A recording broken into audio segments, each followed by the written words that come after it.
मैं आपको मिलाने वाला हूँ इंडियन शूटिंग के कोच दिशांत सर से। ये शेयर करने वाला है अपने शूटिंग के एक्सपीरियंसेस और लाइव भी करेंगे हमारे लिए लेके आए हैं सब बहुत से डीप नॉलेज शूटिंग के बारे में।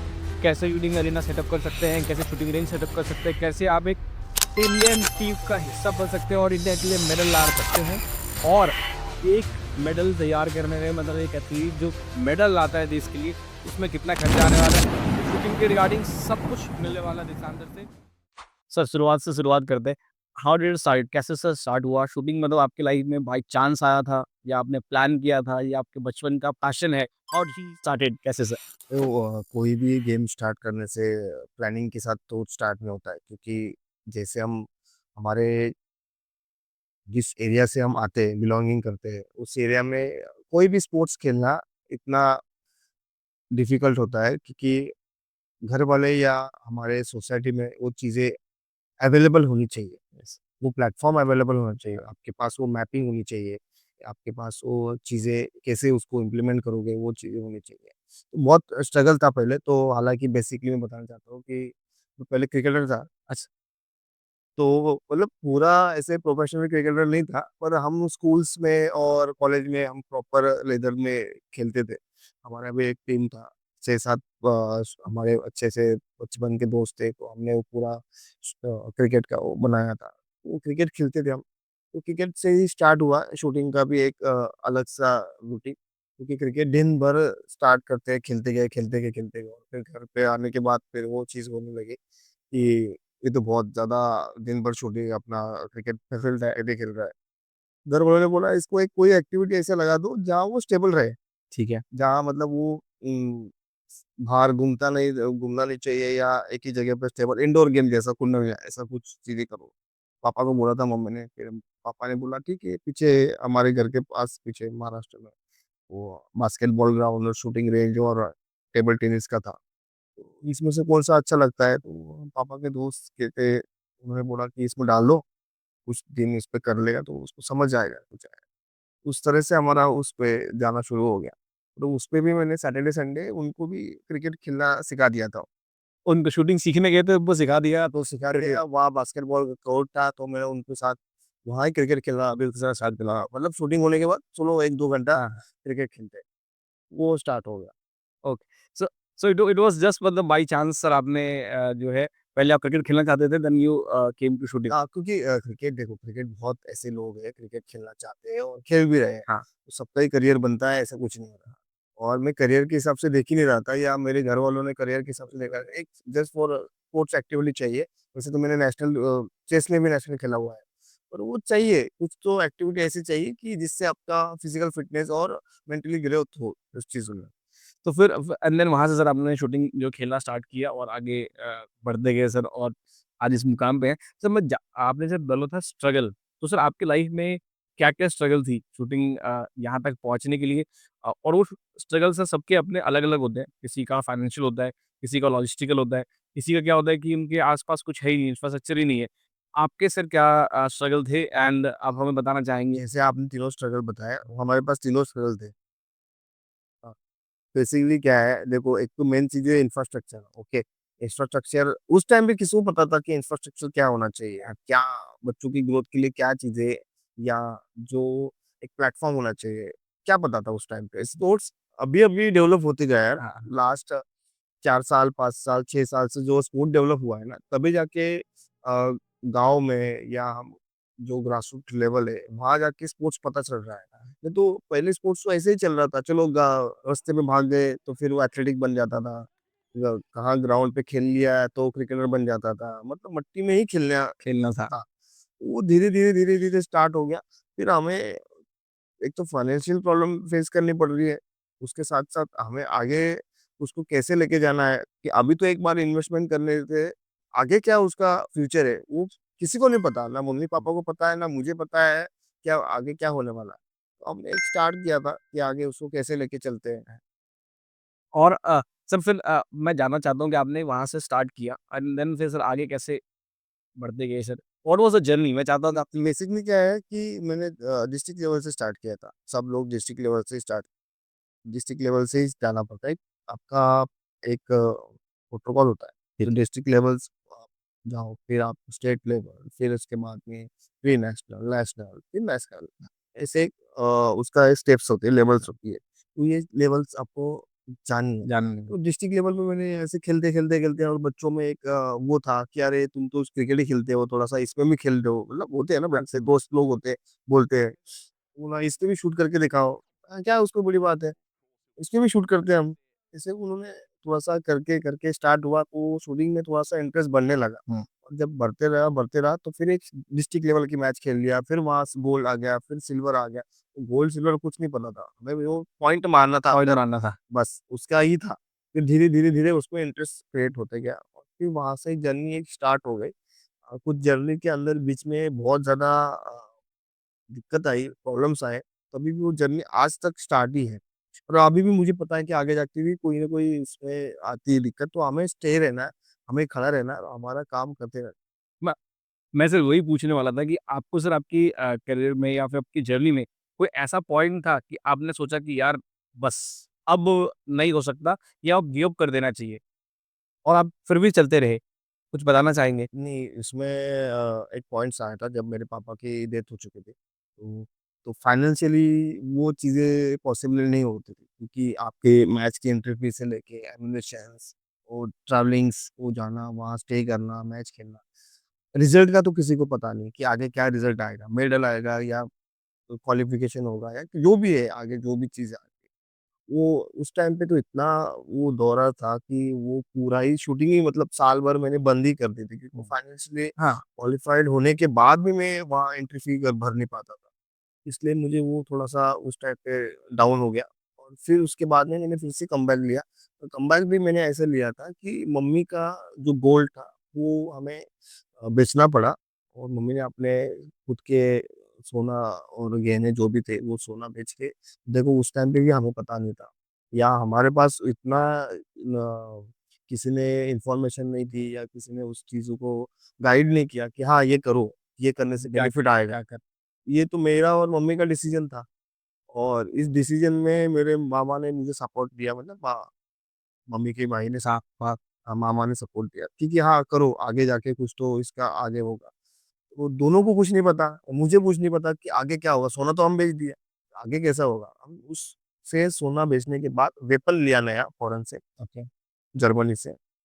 वो आपको पता होगा कि उसको कन्वर्ट करके वो ट्रांसफ़र करना पड़ता है जर्मनी में। जब जाके वो वेपन अपने नाम पे आता है, तो उसको 25 डे, डेढ़ महीने के आसपास टाइम लगता है। उस टाइम की बात बता रहा हूँ। वो लिया, कैसे कन्वर्ट करना वो नहीं पता नहीं था, तो पता था। धीरे-धीरे वो सब चीज़ें देखी कि यूरो क्या होता है, यूरो को कितने कन्वर्ट करना है, फिर हमें कितना उनको भेजना है। और मेन चीज़ क्या है, एक तो हम एक मिडल क्लास आदमी हैं, हम उनको पहले फर्स्ट पेमेंट करना है। हाँ, क्या गारंटी वो आएगा नहीं आएगा फ़ॉरेन से। हाँ।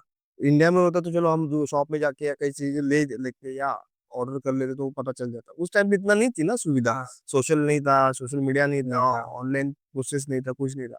तब जाके वो वेपन हमने इंडिया में मँगाया और वो वेपन आया इम्पोर्ट कस्टम में गया, कुछ कस्टम से वेपन आया। वो सब कुछ प्रोसेस हो के वो वेपन आया। उसके बाद में मैच खेलना शुरू हुआ, तो पहला ही मैच खेलने के बाद यूनिवर्सिटी का मैच था, तो पहले ही मैच में मेरा मेडल आ गया। और उससे ही फिर मैं अगले कॉम्पिटिशन वर्ल्ड यूनिवर्सिटी होती है, उसके लिए मैं सिलेक्ट हो गया। वो एक अलग ग्राफ हुआ था, बीच में ब्रेक हुआ, फिर उसको अप हुआ। तो उसके लिए मुझे रुकना पड़ा, थोड़े-से फाइनेंशियल क्राइसिस थे, उसको मैंने एडजस्ट किए। बहुत कुछ चीज़ें थी, लाइफ में आती है, वो थोड़ा-सा आपको रहना ही है। हाँ। आपको स्टेबल रहना है, आपको उस मंच पे, उस ग्राउंड पे, उस पोडियम पे, उस शूटिंग रेंज पे आपको खड़ा रहना है, ताकि आपको आने वाली सब चीज़ों के साथ आप फेस कर सको। आई आई थिंक सर ये आज जो एथलीट्स हैं या शूटर्स हैं उनके लिए काफ़ी इंस्पायरिंग बात आपने बताई। मुझे पता नहीं आपको बताना चाहिए या नहीं बट मैं जब अपने स्कूल में था तो मुझे शूटिंग करना था। मैंने अपने टीचर को बोला कि सर मुझे शूटिंग करना है और ऑब्वियस सी बात है इंडिया एज़ एन कंट्री बहुत से लोग ऐसे फैमिली से आते हैं जो अफोर्ड नहीं कर सकते। बिल्कुल, बिल्कुल। तो ज़रूरी नहीं है कि सबको मिले। देखो, मैं योगा के डिस्ट्रिक्ट में सर के साथ खेला था, तो मैंने कहा सर मुझे योगा करना नहीं है, मुझे शूटिंग करना है, मुझे डांस का शौक है। तो सर ने मुझे पूरी क्लास के सामने खड़ा किया, ऐसे यहाँ से पकड़ा और दबाया और उन्होंने बोला कि तुझे पता भी है कि उसकी एक पैलेट कितने की आती है? और तुम अफ़ोर्ड कर पाओगे क्या? और वो बात मुझे जो है अंदर कहीं न कहीं बड़ी चुभ गई, बट मैंने सोचा कि चलो ये तो सर जो कह रहे हैं वो गलत नहीं कह रहे हैं। मतलब ऐसा नहीं था, मुझे उसका नेगेटिव वे में ले रहा था। मुझे लगा सर जो कह रहे हैं बिल्कुल सही कह रहे हैं। और फिर देन मैंने कहा कि चलो आज नहीं, कुछ सालों के बाद मैं शूटिंग की जो प्रैक्टिस करूँगा, और विद विद गॉड ग्रेस अभी मैंने जस्ट शूटिंग स्टार्ट की है। ऑल्दो अच्छा करोगे आप। हाँ, एंड मुझे आपसे मिल कर के मैं आपको बता नहीं सकता, मिलने से पहले मैं कितना खुश था। मैं सबको बोल रहा था कि सर आने वाले हैं। मैं सुबह 9 बजे से आकर के बैठा हुआ था कि नहीं, नहीं, नहीं, नहीं, सर आने वाले हैं, सर से मिलेंगे। I was so excited. बहुत एंड अच्छा दिन आपने चॉइस किया हुआ है। हाँ सर, थैंक यू स ग्रुप है। वीडियो बनने के दिन आपसे सर मुझे मिलने का मौका मिला है। It's a true blessing. मैंने आपको और सबको बता दूँ कि जब मैंने सर को मैसेज किया था, जब मैंने प्लान किया था पॉडकास्ट करने का या लोगों को एथलीट्स के बारे में बात करने के लिए, तो मैंने सर को मैसेज किया था। Sir was so helpful. Sir ने मुझे कॉल किया और सर ने मुझे गाइड किया कि आप हम ये चीज़ें कर सकते हैं। बिल्कुल, और बहुत कुछ हमें करना है।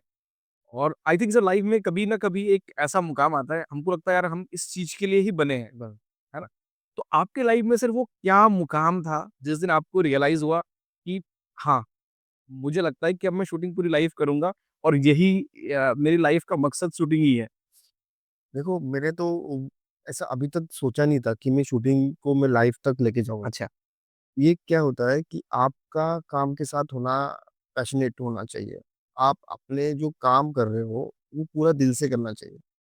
अभी भी मैं मेरे घर पे भी या मेरे शूटर्स को या मेरे प्लेयर्स को मैं जब भी बताता हूँ कि मैं आपके साथ कोई मोटिव के साथ नहीं काम कर रहा हूँ कि आप इंटरनेशनल हो जाओगे, तो मेरा नाम आएगा या आप ओलंपिक हो जाओगे, तो मेरा नाम आएगा। कहीं न कहीं एक कोच का वो होता है, कुछ कोचेज़ ऐसा होता है कि बच्चे का हो गया तो मेरा नाम आएगा।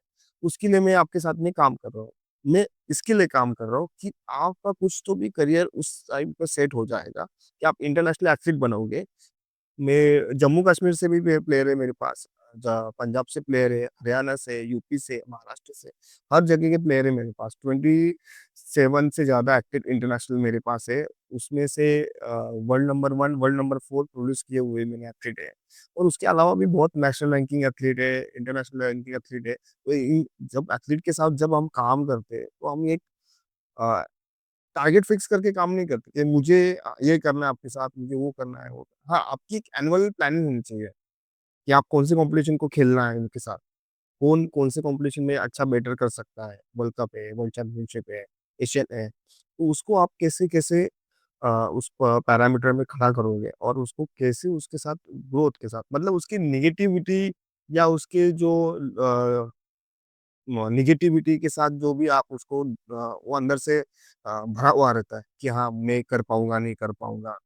और उसके जो लूप होल्स होते हैं कि हाँ, मेरे से हो पाएगा, नहीं हो पाएगा। उसके साथ उसको पॉज़िटिव बना के उसको आगे कंटिन्यू करना है। देखा 75% जो गेम है, ये माइंड गेम है। माइंड ट्रेनिंग के साथ होता है। तो आप माइंड ट्रेनिंग तभी आपकी यूटिलाइज़ हो सकती है जब आप फिज़िकली वहाँ अवेलेबल होंगे। यस। आप घर पे रह के वो सोच के नहीं हो सकता है। तो वैसे ही हमारा क्वेश्चन ही वही था कि कैसे आप वहाँ तक आपको कब प्लान कब रियलाइज़ हुआ कि सर अब शूटिंग आपकी लाइफ का हिस्सा बन गया है? मैं जब आपको वही बता रहा था ना कि जब मैं जब से कब अब जब हमने कमबैक किया तो आपने सोचा कि बस अब जो है इसके ऊपर हाँ, जाना है? डिस्ट्रिक्ट लेवल पे क्या हो रहा था, हम जब डिस्ट्रिक्ट लेवल पे शूटिंग करते थे, तो मेरे साथ-साथ मेरे छोटे और स्टूडेंट थे, जिनको उस चीज़ की ज़रूरत थी, इन्फॉर्मेशन की, गाइडेंस की ज़रूरत थी कि हाँ, भैया भैया कैसे कर रहे हैं, दादा कैसे कर रहा है, भाई कैसे कर रहा है, इस हिसाब से मुझे वो पूछते थे। मेरा तभी भी वही एंगल था, तभी भी वही फ़ोकस था कि यार सबको हेल्प करना चाहिए, हाँ। क्योंकि मुझे किसी ने हेल्प नहीं की है ना। तो मुझे हेल्प नहीं की है, तो इसका मतलब को मैं किसी को हेल्प नहीं करूँगा ये नहीं है। मैं को बिना हेल्प के मैं यहाँ पहुँच सकता हूँ, तो मुझे लगता है कि किसी को हम हेल्प करनी करेंगे चाहिए। तो एक तो प्रॉपर गाइडेंस तो हो जाएगा, एक लाइन तो मिलेगी, एक तो आपको उसको पता चलेगा हाँ, मैं यहाँ जाने से ये मेरा हो सकता है। तो यहाँ स्टेट खेलने से डिस्ट्रिक्ट लेवल नेशनल लेवल, तो वो पता तो चलेगा कि इसमें क्या कैलिबर्स है। तो वहाँ मैंने कोचिंग स्टार्ट की थी बेसिकली, वही पॉइंट पे आता हूँ। वहाँ वहाँ वहाँ कोचिंग से आप स्टार्ट करके आगे हाँ, तो वहाँ कोचिंग जाके ना वो कोचिंग देखो कोचिंग 2 स्किल होती है, ठीक है? एक तो मेन स्किल क्या होती है कि आप कोचिंग करते हुए आपके शूटर्स को या आप जहाँ भी कोचिंग करते हो, आपके बच्चों को उस चीज़ समझ आ रही है क्या नहीं है? वो ग्रोथ हो पा रही है कि नहीं है? आपको उसको समझना है, ना कि आपने जो एक्सपीरियंस लिए हैं, उसको आपको लादने हैं, लादने नहीं, ना ना उसको समझाना है कि हाँ, सबके अलग-अलग प्रॉब्लम्स आते हैं। मुझे जो प्रॉब्लम आया वो आपको आया क्या? आपको जो प्रॉब्लम आया तो इनको आया क्या? सबको अलग-अलग इश्यू है, फाइनेंशियल इश्यू फैमिली इश्यू होते हैं, सोशली जो भी इश्यू आ रहा है या फंडिंग हो रही है या आपके फेडरेशन में इश्यू है, आपके जहाँ आप प्रैक्टिस कर रहे हो वहाँ एकेडमी में इश्यू है, तो आपको उसको समझना है। उसके जो नेगेटिव पॉइंट्स है उसको आपको कन्वर्ट करना है पॉजिटिव पॉइंट के साथ। आ, सर मुझे लगता है कि मैं आपसे ना पूरे-पूरे दिन तक बात कर सकता हूँ और बट जो नॉर्मल लोग हैं इंडिया के बहुत से अभी भी मुझे लगता है कि ऐसा तबका है जिनको ना शूटिंग के बारे में कुछ ख़ास पता नहीं है और उनको शूटिंग के जो बारे में जो भी नॉलेज है, वो फ़िल्मों से है कि गन चलाते हैं, उनको लगता है कि गन्स बहुत खतरनाक होते हैं या शूटिंग बहुत खतरनाक है। वो शूटिंग एज़ एन स्पोर्ट्स को नहीं जानते। क्या आप लेमैन की भाषा में जो नॉर्मल इंसान है, उनके भाषा में एक क्रैश कोर्स दे सकते हैं कि शूटिंग स्पोर्ट्स एक्चुअली होता क्या है? उनको किस टाइप के है क्योंकि आपसे अच्छा आई डोंट थिंक सो कि कोई मेरे पास एक्सेस है समझा सके। मुझे और एक चीज़ बतानी अच्छी लगी, जो हमारा सोसाइटी चल रही है, जो हमारे इंडिया में क्राइम्स बढ़ रहे हैं, इसके लिए मुझे तो लगता है कि सबको एक बेसिक नॉलेज चाहिए, बेसिक इन्फॉर्मेशन चाहिए कि गन को कैसे हैंडल कर सकते हैं। For safety, gun handling gun handling, yes. For safety, या आप पे कोई शूट कर रहा है, तो उस टाइम पे आप क्या कर सकते हो? क्योंकि ये तो हमारे स्पोर्ट्स का पार्ट नहीं है। हाँ, मैं आपको फॉर सेफ्टी के लिए बता रहा हूँ क्योंकि मैं उसके पहले फ़ौज में था। तो उसके लिए आपको एक चीज़ तो भी पता होनी चाहिए ना कि हाँ, मेरे साथ ये चीज़ हो चुकी है या होगी, तो उसके लिए आप क्या प्रिपेयर करोगे? मैं आपको यहाँ गन शॉट पे खड़ा कर दूँगा, हाँ, तो आप क्या करोगे उस टाइम पे? सिचुएशन क्या करोगे? कुछ भी नहीं ब्लैंक हो जाऊँगा सिर्फ ब्लैंक हो जाओगे। आप ये सेफ्टी पहले करोगे, तभी जाके फैमिली की सेफ्टी करोगे ना। फैमिली के लिए बचाने के लिए आप खुद अवेलेबल होना चाहिए या आपको इतनी इन्फॉर्मेशन होनी चाहिए कि इसको कैसे हैंडल करना है या इस गन को कैसे कैरी करना है, इसको कैसे आप चला सकते हो या इसको सेफ्टी पर्पस के लिए कैसे आप इस्तेमाल कर सकते हो। इनफैक्ट अभी कुछ दिन पहले मैं यहाँ के मुंबई के आईजी सर से मिला था क्योंकि हमारा प्लान था कि यहाँ पे लोगों के पास जिनका लाइसेंस ऑलरेडी है, वो भी उस गन को नहीं चलाते हैं। मतलब इनको एक बार गन तो मिल गई लाइसेंस, उनका वेपन भी खरीद लिया, बट वो चला ही नहीं सकते क्योंकि ना हमारे पास इंफ्रास्ट्रक्चर है जहाँ पे इस गन को आके शूट कर सके और अगर खुदा ना खास्ता कभी इस गन को चलाने की नौबत आ गई, तो वो कहते हैं ना फ़िल्मों में कि लोड करते रह जाएँगे और साउंड वाला गेम बजा के चला जाएगा क्योंकि सिचुएशन ऐसा है। देखो सिचुएशन तो कोई बता के जरूर आती है ज़रूर कि हाँ भाई मैं आने वाला है तुम्हारे पास, तो तुम गन लेके रेडी रहना। तो गन ऐसी चीज़ है उसकी टाइम से सर्विसिंग होनी चाहिए, वो टाइम से आपको इसका यूज़ भी होना चाहिए और आपके पास जो एम्यूनेशन है वो देखने के लिए नहीं, कभी-कभी आप उसके अंदर डाल के चेक भी किया करो कि हाँ, ये होने वाला है कि नहीं होने वाला। चलने वाले भी है कि नहीं चलने चलने वाला है कि नहीं इसके लिए मतलब उसके कैलिब्रेशन होता है, वो है कि नहीं उसका, वो भी होना चाहिए पर उसके लिए मेन सबसे मेन चीज़ है सबको मैं बताना चाहता हूँ कि उसका मेन प्लेटफ़ॉर्म होना चाहिए। हाँ, जहाँ पे आप चला सको, हाँ, प्रैक्टिस कर सको उसके लिए भी आपके पास सेफ्टी होनी चाहिए और विद परमिशन। With permission. हाँ, ऑब्वियस सी बात है कि आप शायद क्यों मैं ये नहीं आपको प्रमोट कर रहा हूँ कि उसको यूज़ करो, यूज़ करने के लिए आपको उसके पास सेफ्टी होनी चाहिए, प्रॉपर टारगेट या आपके उसके कवरिंग होना चाहिए सब चीज़ों का, कि ताकि आप उसके लिए किसी को हानि नहीं पहुँचाओगे। हाँ, मतलब एक एक ऐसा जगह होना चाहिए जहाँ पे हम प्रैक्टिस कर सकें, यूज़ कर सकें अंडर गाइडेंस ताकि लोगों को पता है क्योंकि अभी जैसा है लोगों के पास फायर आर्म्स हैं भी, तो उसे चलाते नहीं है या फिर चलाते हैं तो या तो खेतों में चलाते हैं या ऐसी जगह पे चलाते हैं कि जो कि अनसेफ है और उसका हमारे पास बेसिक इंफ्रास्ट्रक्चर ही नहीं है।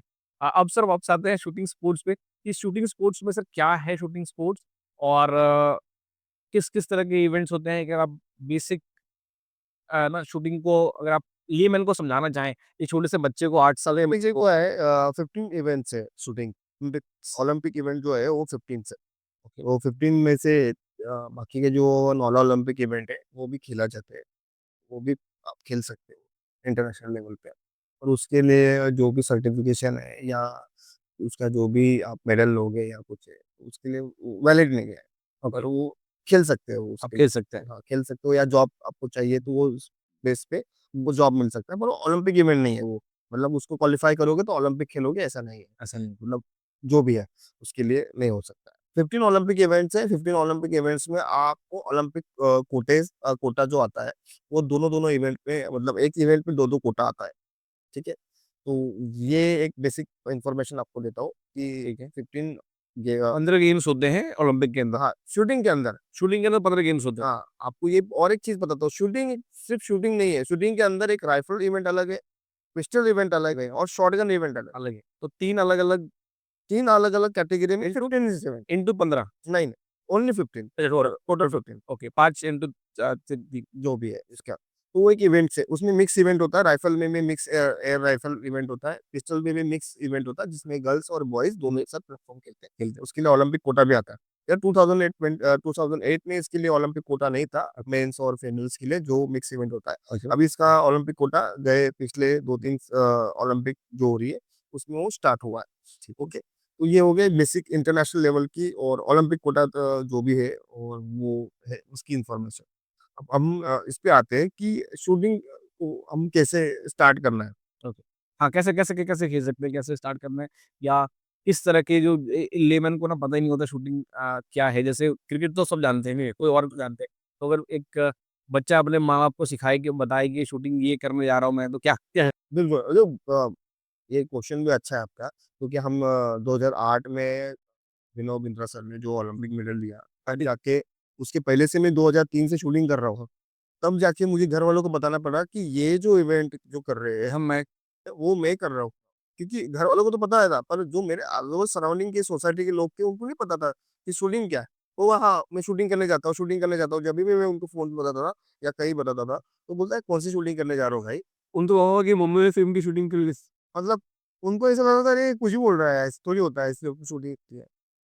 चीज़ें नहीं थी, नहीं, डेवलप नहीं था, वो प्लेटफ़ॉर्म नहीं नहीं था। जैसे अभी स्कीम्स आई है गवर्नमेंट की, वो नहीं था। तो स्कीम की बात मैं बाद में बात करते हैं। करेंगे। तो पहले हम उसके लिए शूटिंग स्टार्ट करते हैं, तो शूटिंग हम ऐसे स्टार्ट करते हैं डिस्ट्रिक्ट लेवल से, जैसे ले बोला बताया था मैंने डिस्ट्रिक्ट लेवल से, फिर स्टेट लेवल से प्री स्टेट से लेके आपको नेशनल और नेशनल से फिर इंडियन टीम के ट्रायल्स तक आप खेल सकते हो। तो आपके आस-पास में जहाँ भी डिस्ट्रिक्ट होगा या स्टेट लेवल की रेंजेस होंगी, वहाँ जाके आप एनरोल करके मेंबरशिप लेके आप शूटिंग स्टार्ट जैसा कि आपने बताया कि बहुत अलग-अलग टाइप की शूटिंग्स है, 15 तरह के इवेंट्स होते हैं शूटिंग में। तो क्योंकि आप सर इंडियन जो है ना शूटिंग टीम के कोच हो, तो इंडिया सबसे ज़्यादा अभी किस पर्टिकुलर इवेंट में सबसे आगे एक्सेल कर रहा है आपके हिसाब से? मुझे ये लगता है कि पूरे स्पोर्ट्स में देखा जाए तो एथलेटिक हो गई। नहीं सिर्फ शूटिंग के अंदर, ये जो अलग-अलग शूटिंग के है ना राइफल्स, पिस्टल्स, ट्रैप में ये सबसे ज़्यादा एक्सेल किस पे कर रहे हैं हम लोग? राइफल में, राइफल में, हाँ, एयर राइफल में। एयर राइफल और टू-टू में। पॉइंट टू टू में हम लोग एक्सेल कर रहे हैं तो हाँ, करिए। 10 मीटर राइफल और 50 मीटर राइफल में, साथ फिर उसके बाद में आता है हमारा पिस्टल इवेंट।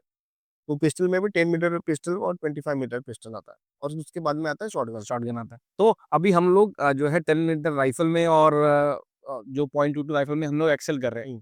तो एक्सेल तो हम पूरा ओवरऑल ही कर रहे हैं। ओवरऑल ही कर रहे हैं, सभी में हमें आपको पता है ना, हाँ, इतना ज़्यादा शूटिंग में ये बन चुका है ना प्लेटफ़ॉर्म का, इतना ज़्यादा स्कोर बन चुके हैं ना, वो पकड़ना और उसके साथ वो सब कंटिन्यू करना करना बहुत ये हो गया। और मैंने आपसे क्यों पूछा कि मैं ये जानना चाह रहा था कि जैसा कि राइफल चला रहे थे, उसका कोई स्पेसिफिक रीज़न है कि शूटिंग में लोग एक्सेल कर पा रहे हैं उस पर्टिकुलर इवेंट में या कोई ख़ास कारण है कि कई बार क्या होता है कि अगर समझे राइफल की बात कर रहे हैं, तो क्या राइफल के सबसे ज़्यादा है इंडिया में या वो ईज़ी है करना या सिर्फ़ रैंडम है कि लोग राइफल को चूज़ करते हैं क्योंकि अभिनव बिंद्रा जी को हमने देखा है। तो क्या उस वजह से सबसे ज़्यादा हम लोग राइफल में तैयार हो रहे हैं? क्या कोई ख़ास आपको कारण लग रहा है? बेसिकली मेरे पास जब बिगिनर एक्चुअली आता है ना, वो क्या करता है कि वो सोचता है कि सिंगल हैंड से पिस्टल चलाना है। वो उसको ऑब्जर्वेशन करता है किसी शूटर को, यस, यस। सीनियर शूटर हो या नेशनल शूटर हो, उसको ऑब्जर्वेशन करता है कि यार ये तो सिंगल हैंड से चला रहा है, तो बहुत थोड़ा स्ट्रगल होगा या बहुत कुछ एफर्ट्स लगेगा। एफर्ट्स लगेगा। तो इसलिए वो राइफल पे आता है। राइफल पे आते हैं। तो 50% ऐसे शूटर्स है जिनको पता ही नहीं है कि हमें हमारी जो स्ट्रक्चर है, हमारा बॉडी ठीक है।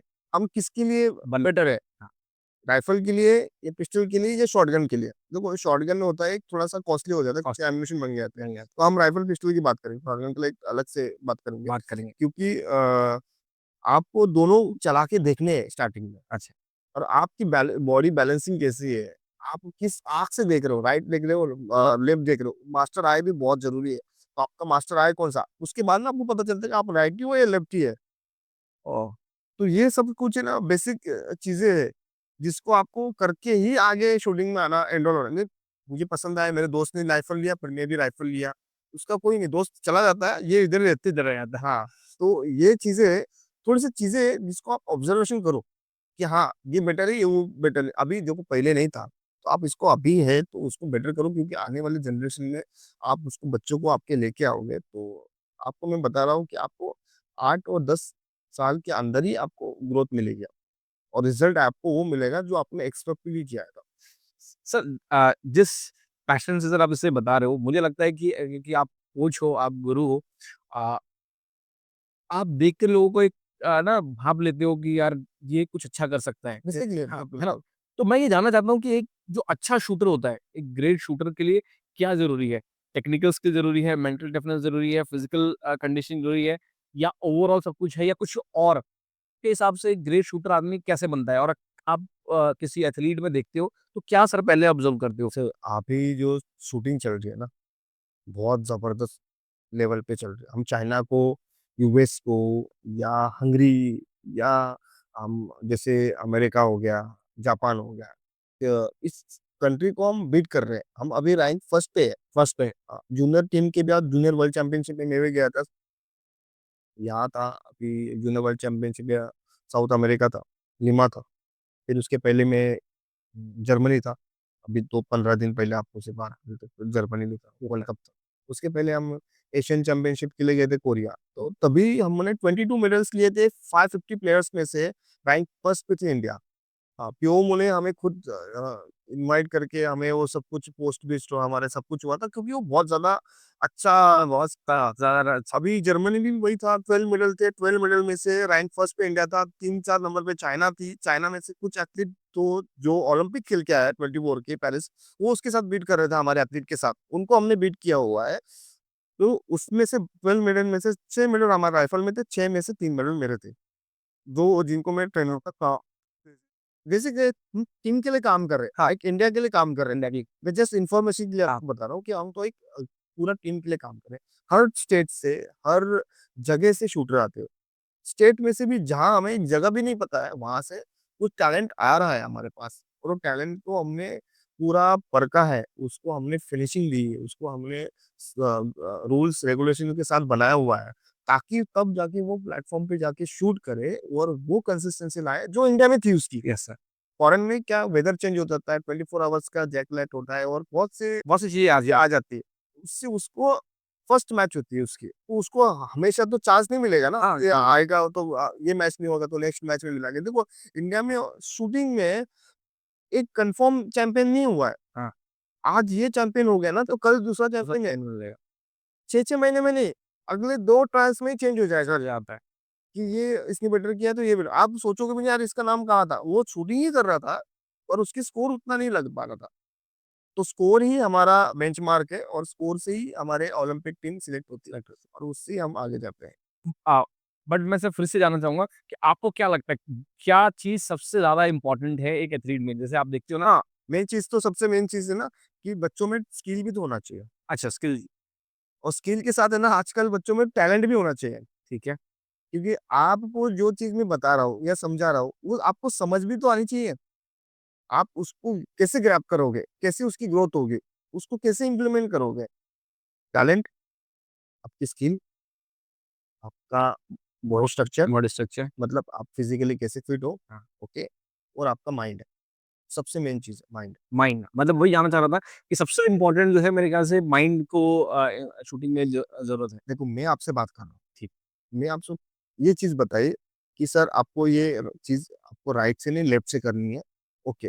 तो मैंने आपको ये चीज़ समझा दी, फिर मैं 2 दिन बाद फिर से आपको एक चीज़ समझा रहा हूँ कि नहीं ये राइट से नहीं लेफ्ट से करना है। आपने इसका क्वेश्चनिंग नहीं किया, ये क्यों करना है? पर आपको उसकी इस चीज़ की समझ गए कि इसलिए नहीं करना चाहते सर कि राइट से ऐसे जाऊँगा तो लेफ्ट से मुझे थोड़ा-सा दिक्कत है। दिक्कत आएगी। जो भी है, पर आप ये चीज़ आपने समझ ली ना, हाँ। तो आपके अंदर वो चीज़ों को समझने की हाँ, आई थिंक हमें कोच को एक तो कोच के ऊपर पूरा रिलाई करना चाहिए जो हमें बता रहे हैं और वो क्या समझाना चाह रहे हैं उसे समझना भी बहुत इम्पोर्टेंट आई थिंक इसी को माइंड कहते हैं। सर मैं लोग क्या है ना जब हम शूटिंग की बात करते हैं जैसे आपने अभी बताया कि ट्रैप शूटिंग बहुत एक्सपेंसिव है या जैसे मैंने बताया कि मुझे मेरे टीचर ने बोला था कि पैलेट भी कितना महँगा आता है कि अफ़ोर्ड कर सकते हो नहीं। और लोगों के दिमाग में बहुत से भ्रांतियाँ हैं या सोच कुछ सच भी है। कि शूटिंग एक बहुत एक्सपेंसिव स्पोर्ट्स है, बिल्कुल है। ठीक है? तो एक रियल क्वेश्चन है कि अगर समझ लो कि मुझे शूटिंग में कुछ करना है और हाइपोथेटिकल क्वेश्चन करते हैं, कि मुझे ओलंपिक का मेडल चाहिए। बिल्कुल। तो उसके लिए मुझे कितने पैसे खर्च करने पड़ जाएँगे? और मैं आपको बता देता हूँ कि ट्रैप के लिए अभी आप मुझे बताएँ और एयर पिस्टल्स पे अगर मैं करना चाहता हूँ, कितना खर्चा आएगा? मैं आपको ये बताना चाहता हूँ, आपको मैं एक चीज़ बता दूँगा कि सर आपको इतने-इतने पैसे लगेंगे। हाँ, ये उस क्वेश्चन का आंसर ही नहीं हुआ है। आपका क्वेश्चन का आंसर होना चाहिए कि आपके चीज़ों का मैनेजमेंट कैसे करोगे? तभी आप ओलंपिक तक पहुँचोगे। मुझे आईएएस बनना है। मैंने आज सोच लिया मुझे आईएएस बनना है। जाके दुकान से, शॉप से जो भी बुक्स है वो सब रेफर करके जो भी आपके सॉल्यूशन पेपर्स है वो सब कुछ लेके आया। मैं एकदम प्रॉपर करके एक रूम बना दिया आईएएस बनाने के लिए और उसमें मैं स्टडी करना। मुझे पता ही नहीं है कि मेरे स्टेप्स क्या है पहले, क्या कहाँ से स्टार्ट करना है सबसे स्टार्ट करना है। तो आपसे सबसे मेन चीज़ है कि आपके मैनेजमेंट क्या है? आप कैसे इस चीज़ को मैनेज यहाँ कर से सकते हैं। आगे लेके कैसे जाएँ, कैसे लेके जाएँ? आगे कैसे फॉरवर्ड करोगे? चीज़ होने के बाद ही उसको इम्प्लीमेंट करना चाहोगे ना आप। तो इम्प्लीमेंट करने के लिए आपके पास वो चीज़ तो अवेलेबल होनी चाहिए ना। हाँ, गाइडेंस तो ऐसा नहीं है ना कि आप ये 10 लाख ले लो और मुझे शूटिंग बना लो, नहीं बन सकता। नहीं बन सकते, पैसे से नहीं कर सकते मतलब। मुझे ये बोलना है कि आपको आपके अंदर वो चीज़ों को टैलेंट होना चाहिए, आपके अंदर वो हार्ड वर्क होना चाहिए कि हाँ, मुझे ये करना है। पैसे देके या आप टाइम बोलोगे सर मुझे 6 महीने में ये करा दो, मुझे 1 साल के अंदर ये बना दो, कैसे बोलेंगे? आपको ये प्लेटफ़ॉर्म पता होना चाहिए कि आपको ओलंपिक में जाने तक पहले आपको नेशनल, इंटरनेशनल लेवल पे क्या-क्या आपको दिक्कतें आने वाली है, उसको आपको कैसे स्टेबल रहना है, कैसे खड़े रहना है और उसके साथ-साथ आपको परफ़ॉर्मेंस भी देना है। तभी आपको हम एक देखते हैं ओलंपियन हाँ, ये ओलंपियन और अरे ओलंपियन बोलने में ईज़ी है। उसने क्या स्ट्रगल किया है, बैक इंजरी से लेके हेड इंजरीज़ तक लेके नी इंजरी से लेके बहुत इंजरी उसने अंदर मतलब बहुत बड़ी इंजरी नहीं होती है। वो खड़े होते हैं, पोज़ीशन बना-बना के एथलीट को इतने क्रैम्प्स आ जाते क्रैम्प्स आना शुरू हो जाता है ना इंडिया में तो छोड़ो वो फॉरेन में उस परफ़ॉर्मेंस को टिकाने के लिए कितनी हेल्प करनी पड़ती है, एक्सरसाइज़ेज़ करनी पड़ती है, माइंड ट्रेनिंग करना पड़ता है, ये हमें पता है। एज़ अ कोच मुझे ये पता है। लोगों को लगता है यार शूटिंग है यार बेस्ट है यार मस्त है ये मारा वो मारा वो हाँ। नहीं है भाई इससे बहुत हार्ड है। एक सब आपकी स्टडी हो जाएगी आप आईएएस बन जाओगे और स्पोर्ट्स पर्सन भी बन पाना बहुत मेहनत का काम।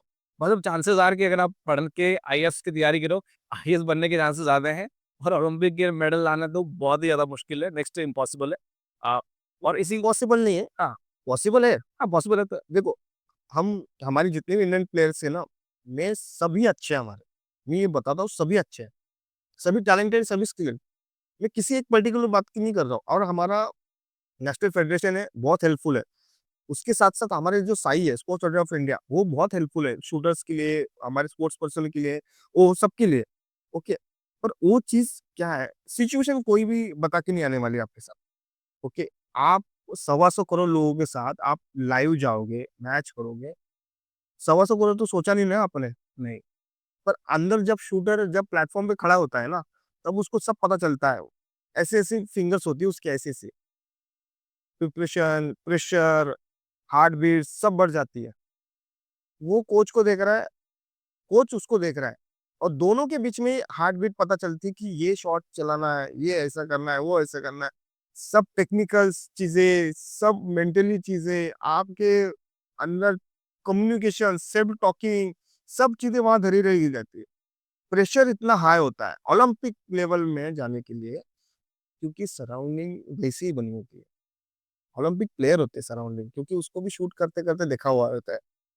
हम अकेले तो नहीं चाहते ना शूट करने। हाँ, हमारे साथ बहुत तरह गिनती के लोग हैं, हाँ, की चीज़ें पता होती है कि ये कितना तक मार सकता है, क्या कर क्या कर सकता है। सकता है। वो एक सराउंडिंग बनी जाती है। हम उसको इंडिया में उसको बेस्ट ऑफ लग यार बहुत अच्छा है, तुम्हारे से अलावा कोई नहीं है, तो तुम कर ही लोगे। कैसे करोगे भाई?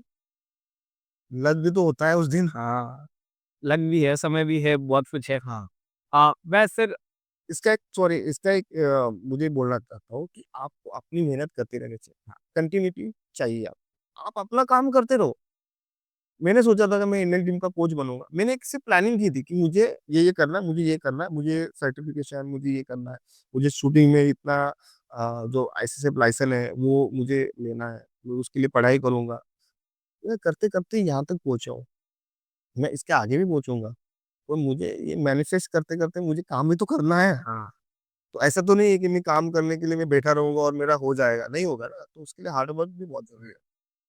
तो सर मैं इसको थोड़ा-सा रिफ्रेश करना चाहूँगा। मैं अभी भी ये जानना चाहता हूँ कि समझ लो कि मुझे शूटिंग करना है और मुझे ओलंपिक में जाना है या फिर मुझे एज़ अ नेशनल प्लेयर खेलना है, तो मेरे दिमाग में आया कि चलो एक क्लब की मेंबरशिप ले ली, या एक वेपन खरीद लिया, या पैलेट का कॉस्ट है। और क्योंकि मैं प्रोफ़ेशनली शूटिंग नहीं करता हूँ या मुझे आइडिया नहीं है, क्योंकि आप कोच हो, आपने इतने सारे प्लेयर्स को तैयार किए हैं इंटरनेशनल लेवल पे। मैं जानना चाहता हूँ कि और क्या-क्या खर्चे होते हैं? क्या-क्या चाहिए, मतलब क्योंकि अगर कोई देख रहा होगा इस वीडियो को तो आई एम श्योर, क्योंकि वो उसके लाइफ़ में चल रहा होगा, तो वो शूटर ऑलरेडी है या फिर वो बनने की प्लानिंग कर रहा है। बिल्कुल। तो क्या-क्या खर्चे होते हैं जो लोगों को पता नहीं है? किस तरह के इन्वेस्टमेंट्स लगते हैं? और ये भी जानना चाहूँगा कि लोग कैसे अरेंज कर सकते हैं? हाँ, बेसिकली क्या है, एक बिगिनर शूटर अभी किधर? उसको शूटिंग स्टार्ट करने के लिए आपको कोई एक एफिलिएशन क्लब के साथ एफिलिएट होना है, ठीक है? वो कोई भी क्लब होगा, स्टेट में, डिस्ट्रिक्ट में, जहाँ भी क्लब हो, वहाँ वो फैसिलिटी होनी चाहिए। वहाँ आपको एक रेंट पे वेपन मिलेगा, बेसिक वेपन मिलेगा, बैरल ब्रेकिंग वेपन। मतलब ओके, तो आप बैरल ब्रेकिंग क्यों करना है, उसके लिए बेसिक एक चीज़ है, क्योंकि बैरल ब्रेकिंग से आपको लाइट वेट होता है, बैलेंस कैसे करना है, स्टांस कैसे लेना है, तो बेसिक चीज़ें आपको उसके साथ आ जाओगे, ठीक है? तो आपको ये चीज़ पता चलेगी, मैं राइफल कर रहा हूँ या पिस्टल करना चाहता हूँ, मेरे में क्या एबिलिटी है, ठीक है? कि मैं राइफल में अच्छा कर रहा हूँ, या ये पिस्टल में पिस्टल में अच्छा अच्छा कर कर रहा रहा था। हूँ। आप कैसे ट्रिगरिंग करते हो, कैसे वो ट्रिगर चलाने के टाइम पे क्या सोच रहे हो, फोकस किस पे है आपका, साइड पे है या पोजीशन पे जा रहा है, आप उस टाइम पे क्या सोच रहे हो, ये बेसिक चीज़ हो गई। आपको वो चीज़ पता चल जाएगी, ओके? उसके बाद में आपको आगे आने वाले खर्चे कैसे होते हैं, वो बताता हूँ। ये हो गया, फिर आपको ये जो बेसिक राइफल उसको स्विच करके आपको पता चल जाएगा कि हाँ, इसमें एक टैलेंट है, ये राइफल में अच्छा कर सकता है, तो उसको राइफल के साथ आगे जाओ। तो राइफल के साथ आगे जाने के लिए आपको इम्पोर्टेड राइफल के साथ खेलना पड़ेगा। तो वो आती है पॉइंट 177 की 4.5 के अवेलेबल। हाँ, चलो जर्मन होती है, या उसमें 2-3 कंपनीज़ है, कंपनी का वो है, वॉल्थर है, इश्यूज़ है, ये कंपनीज़ है। तो जो भी आपके पास अवेलेबल है वो कंपनी का आप पिप साइड एयर राइफल कर सकते हो। पिप साइड एयर का राइफल मतलब जो बैक साइड में उसकी साइड होती है और फ्रंट साइड में रेयर साइड होती है, साइड होती है। आपको सर्कल टू सर्कल उसको मैच करना है और वो जाके ट्रिगरिंग करना है। जब आपने बेसिक की बात की, मैंने बोला ना बेसिक बेसिक बेसिक उसमें आपको वी बनता है, वी से आपको 4 साइड में आई होता है। जैसे कि त्रिशूल होता है ना, वैसे आपको बना के साइड पिक्चर पे देखना है ब्लैक सर्किल पे। टारगेट आपको पता ही है कैसा होता है। मैं इनको भी बता दूँगा, एक टाइगर का फॉर्मेट होगा तो दिखा दूँगा, मैं वो दिखा दूँगा, जो भी हमारे ऑडियंस है। हाँ। तो एक चीज़ है, तो ये चीज़ होती है। उसके बाद में लगने वाले एक्सपर्टीज़ क्या है? आपको पता चल गया आपके बच्चे में वो टैलेंट है, आपको पता चल गया कि वो राइफ़ल आगे कंटिन्यू करेगा, तो जैकेट ट्राउज़र आता है। Jacket trouser. जैकेट ट्राउज़र जो आता है, जो हमारे हार्ट बीट्स को स्लो करता है। ओह! वाह! हमारे हार्ट बीट को स्लो कर देते हैं। हाँ, जो हमारी पंपिंग होती है बॉडी की, वो स्लो कर देते हैं। तो वो जैकेट ट्राउज़र का आपको यूज़ करना है। तो जैकेट ट्राउज़र में उसके साथ शूज़ आते हैं, ठीक है? तो उसको शूज़ भी आते हैं, एक स्टेबल शूज़ आता है, पूरा उसका फ्लैट स्टेबल होता है और उसको हार्ड होता है थोड़ा-सा नीचे से ना, वो ताकि वो मूवमेंट ना हो, कहीं से भी क्रंचेस ना आए, फ्रंट से जो भी है, बैक से कुछ ना हो, स्टेबल रहे।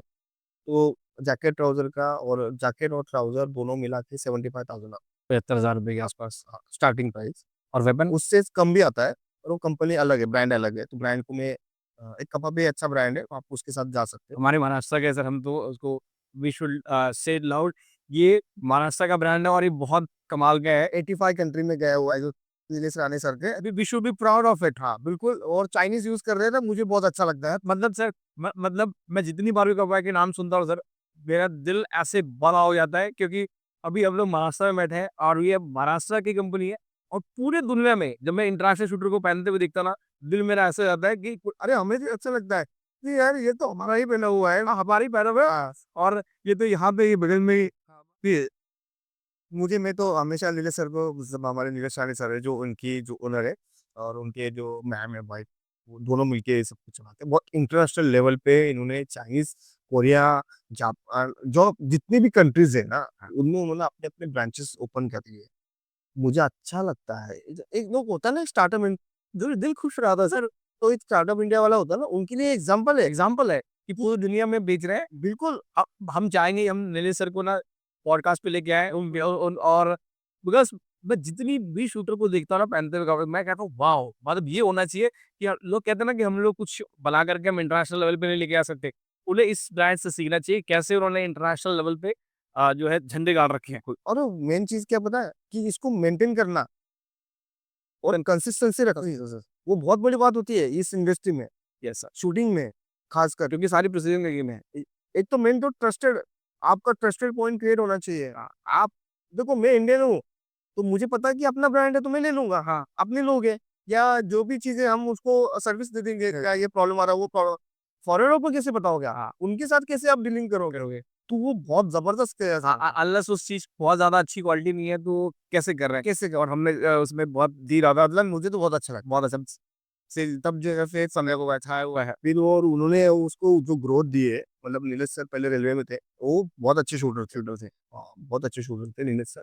वो पहले रेलवे में थे और रेलवे से उन्होंने स्विच करके कंपनी एस्टेब्लिश किए थे। बहुत पुराना मैं उनका साथ रहा हूँ और अभी भी उनके साथ ही हूँ मैं। तो कपापी तब मतलब नॉर्मल ब्रांड था।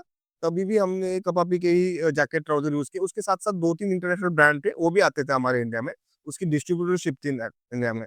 आज ये चीज़ है कि पूरा ही कपापी है और पूरी जगह पे। ओरिजिन कोई भी इंडिया में तो दूसरा ब्रांड मुझे दिखाई नहीं दे रहा है। यूज़ ही नहीं करते। मुझे नहीं लगता कि वो करना भी चाहिए, क्योंकि देखो जहाँ अपना होम टाउन है और जहाँ हमें सर्विस मिल रही है अच्छी, मुझे लगता है वो ही यूज़ करना चाहिए। जब जब पूरे 70 कंट्री जो है वैसे यूज़ कर रहे हैं सारी बिल्कुल। शायद मैं बस कि क्यों ना हम और फॉरेन में जाओ आप, फॉरेन में एक मोनोपोली होती है कि हमारा कंट्री का प्रोडक्ट है, हम ही यूज़ करेंगे। हाँ, आप कोरिया में जाओ, कोरिया में देखो हुंडई का ही ब्रांड है, तो हुंडई की ही छोटे व्हीकल से लेके बड़े व्हीकल से सब हुंडई को ही प्रमोट कर दे रहे हैं। हम क्यों नहीं करना चाहिए? हमें भी करना चाहिए। हमारा ही जीडीपी और हमारी हाँ। जो भी रेवेन्यू हमारे पास ही क्रिएट हो जाएगी ना। Yes sir. तो मुझे अच्छा लगता है ये चीज़ों के साथ ये करना। फिर सर हम राइफ़ल पे आए तो कपड़े का जैसे जैकेट ट्राउज़र की बात हुई, हमारे थोड़ा-सा वो चले गए, तो उसके साथ शूज़ आता है। तो एक शूटिंग शूज़ आता है, उसमें 2 टाइप के शूज़ होते हैं, एक राइफ़ल के शूज़ होता है, राइफ़ल का शूज़ जो एंकल तक होता है, एंकल के थोड़ा-सा ऊपर तक आता है, तो सपोर्ट होना चाहिए। और जो पिस्टल का आता है वो एंकल नहीं होता है, उसको विदाउट एंकल के साथ एंकल वो आता है। तो वो एक शूज़ होता है, वो पूरा से नीचे से फ्लैट होता है और वो हार्ड होता है नीचे से। तो वो एक अलग ही मटेरियल का यूज़ होता है, ताकि वो आपको बैलेंस बना सके और सपोर्ट मिल सके। उसके लिए वो बनते हैं। उसके बाद में राइफल स्टैंड आता है। उसके बाद में आपको राइफल्स को आपको लेके वहाँ स्टैंड पे रखना है, होल्ड करना है, वो उसके लिए यूज़ होता है।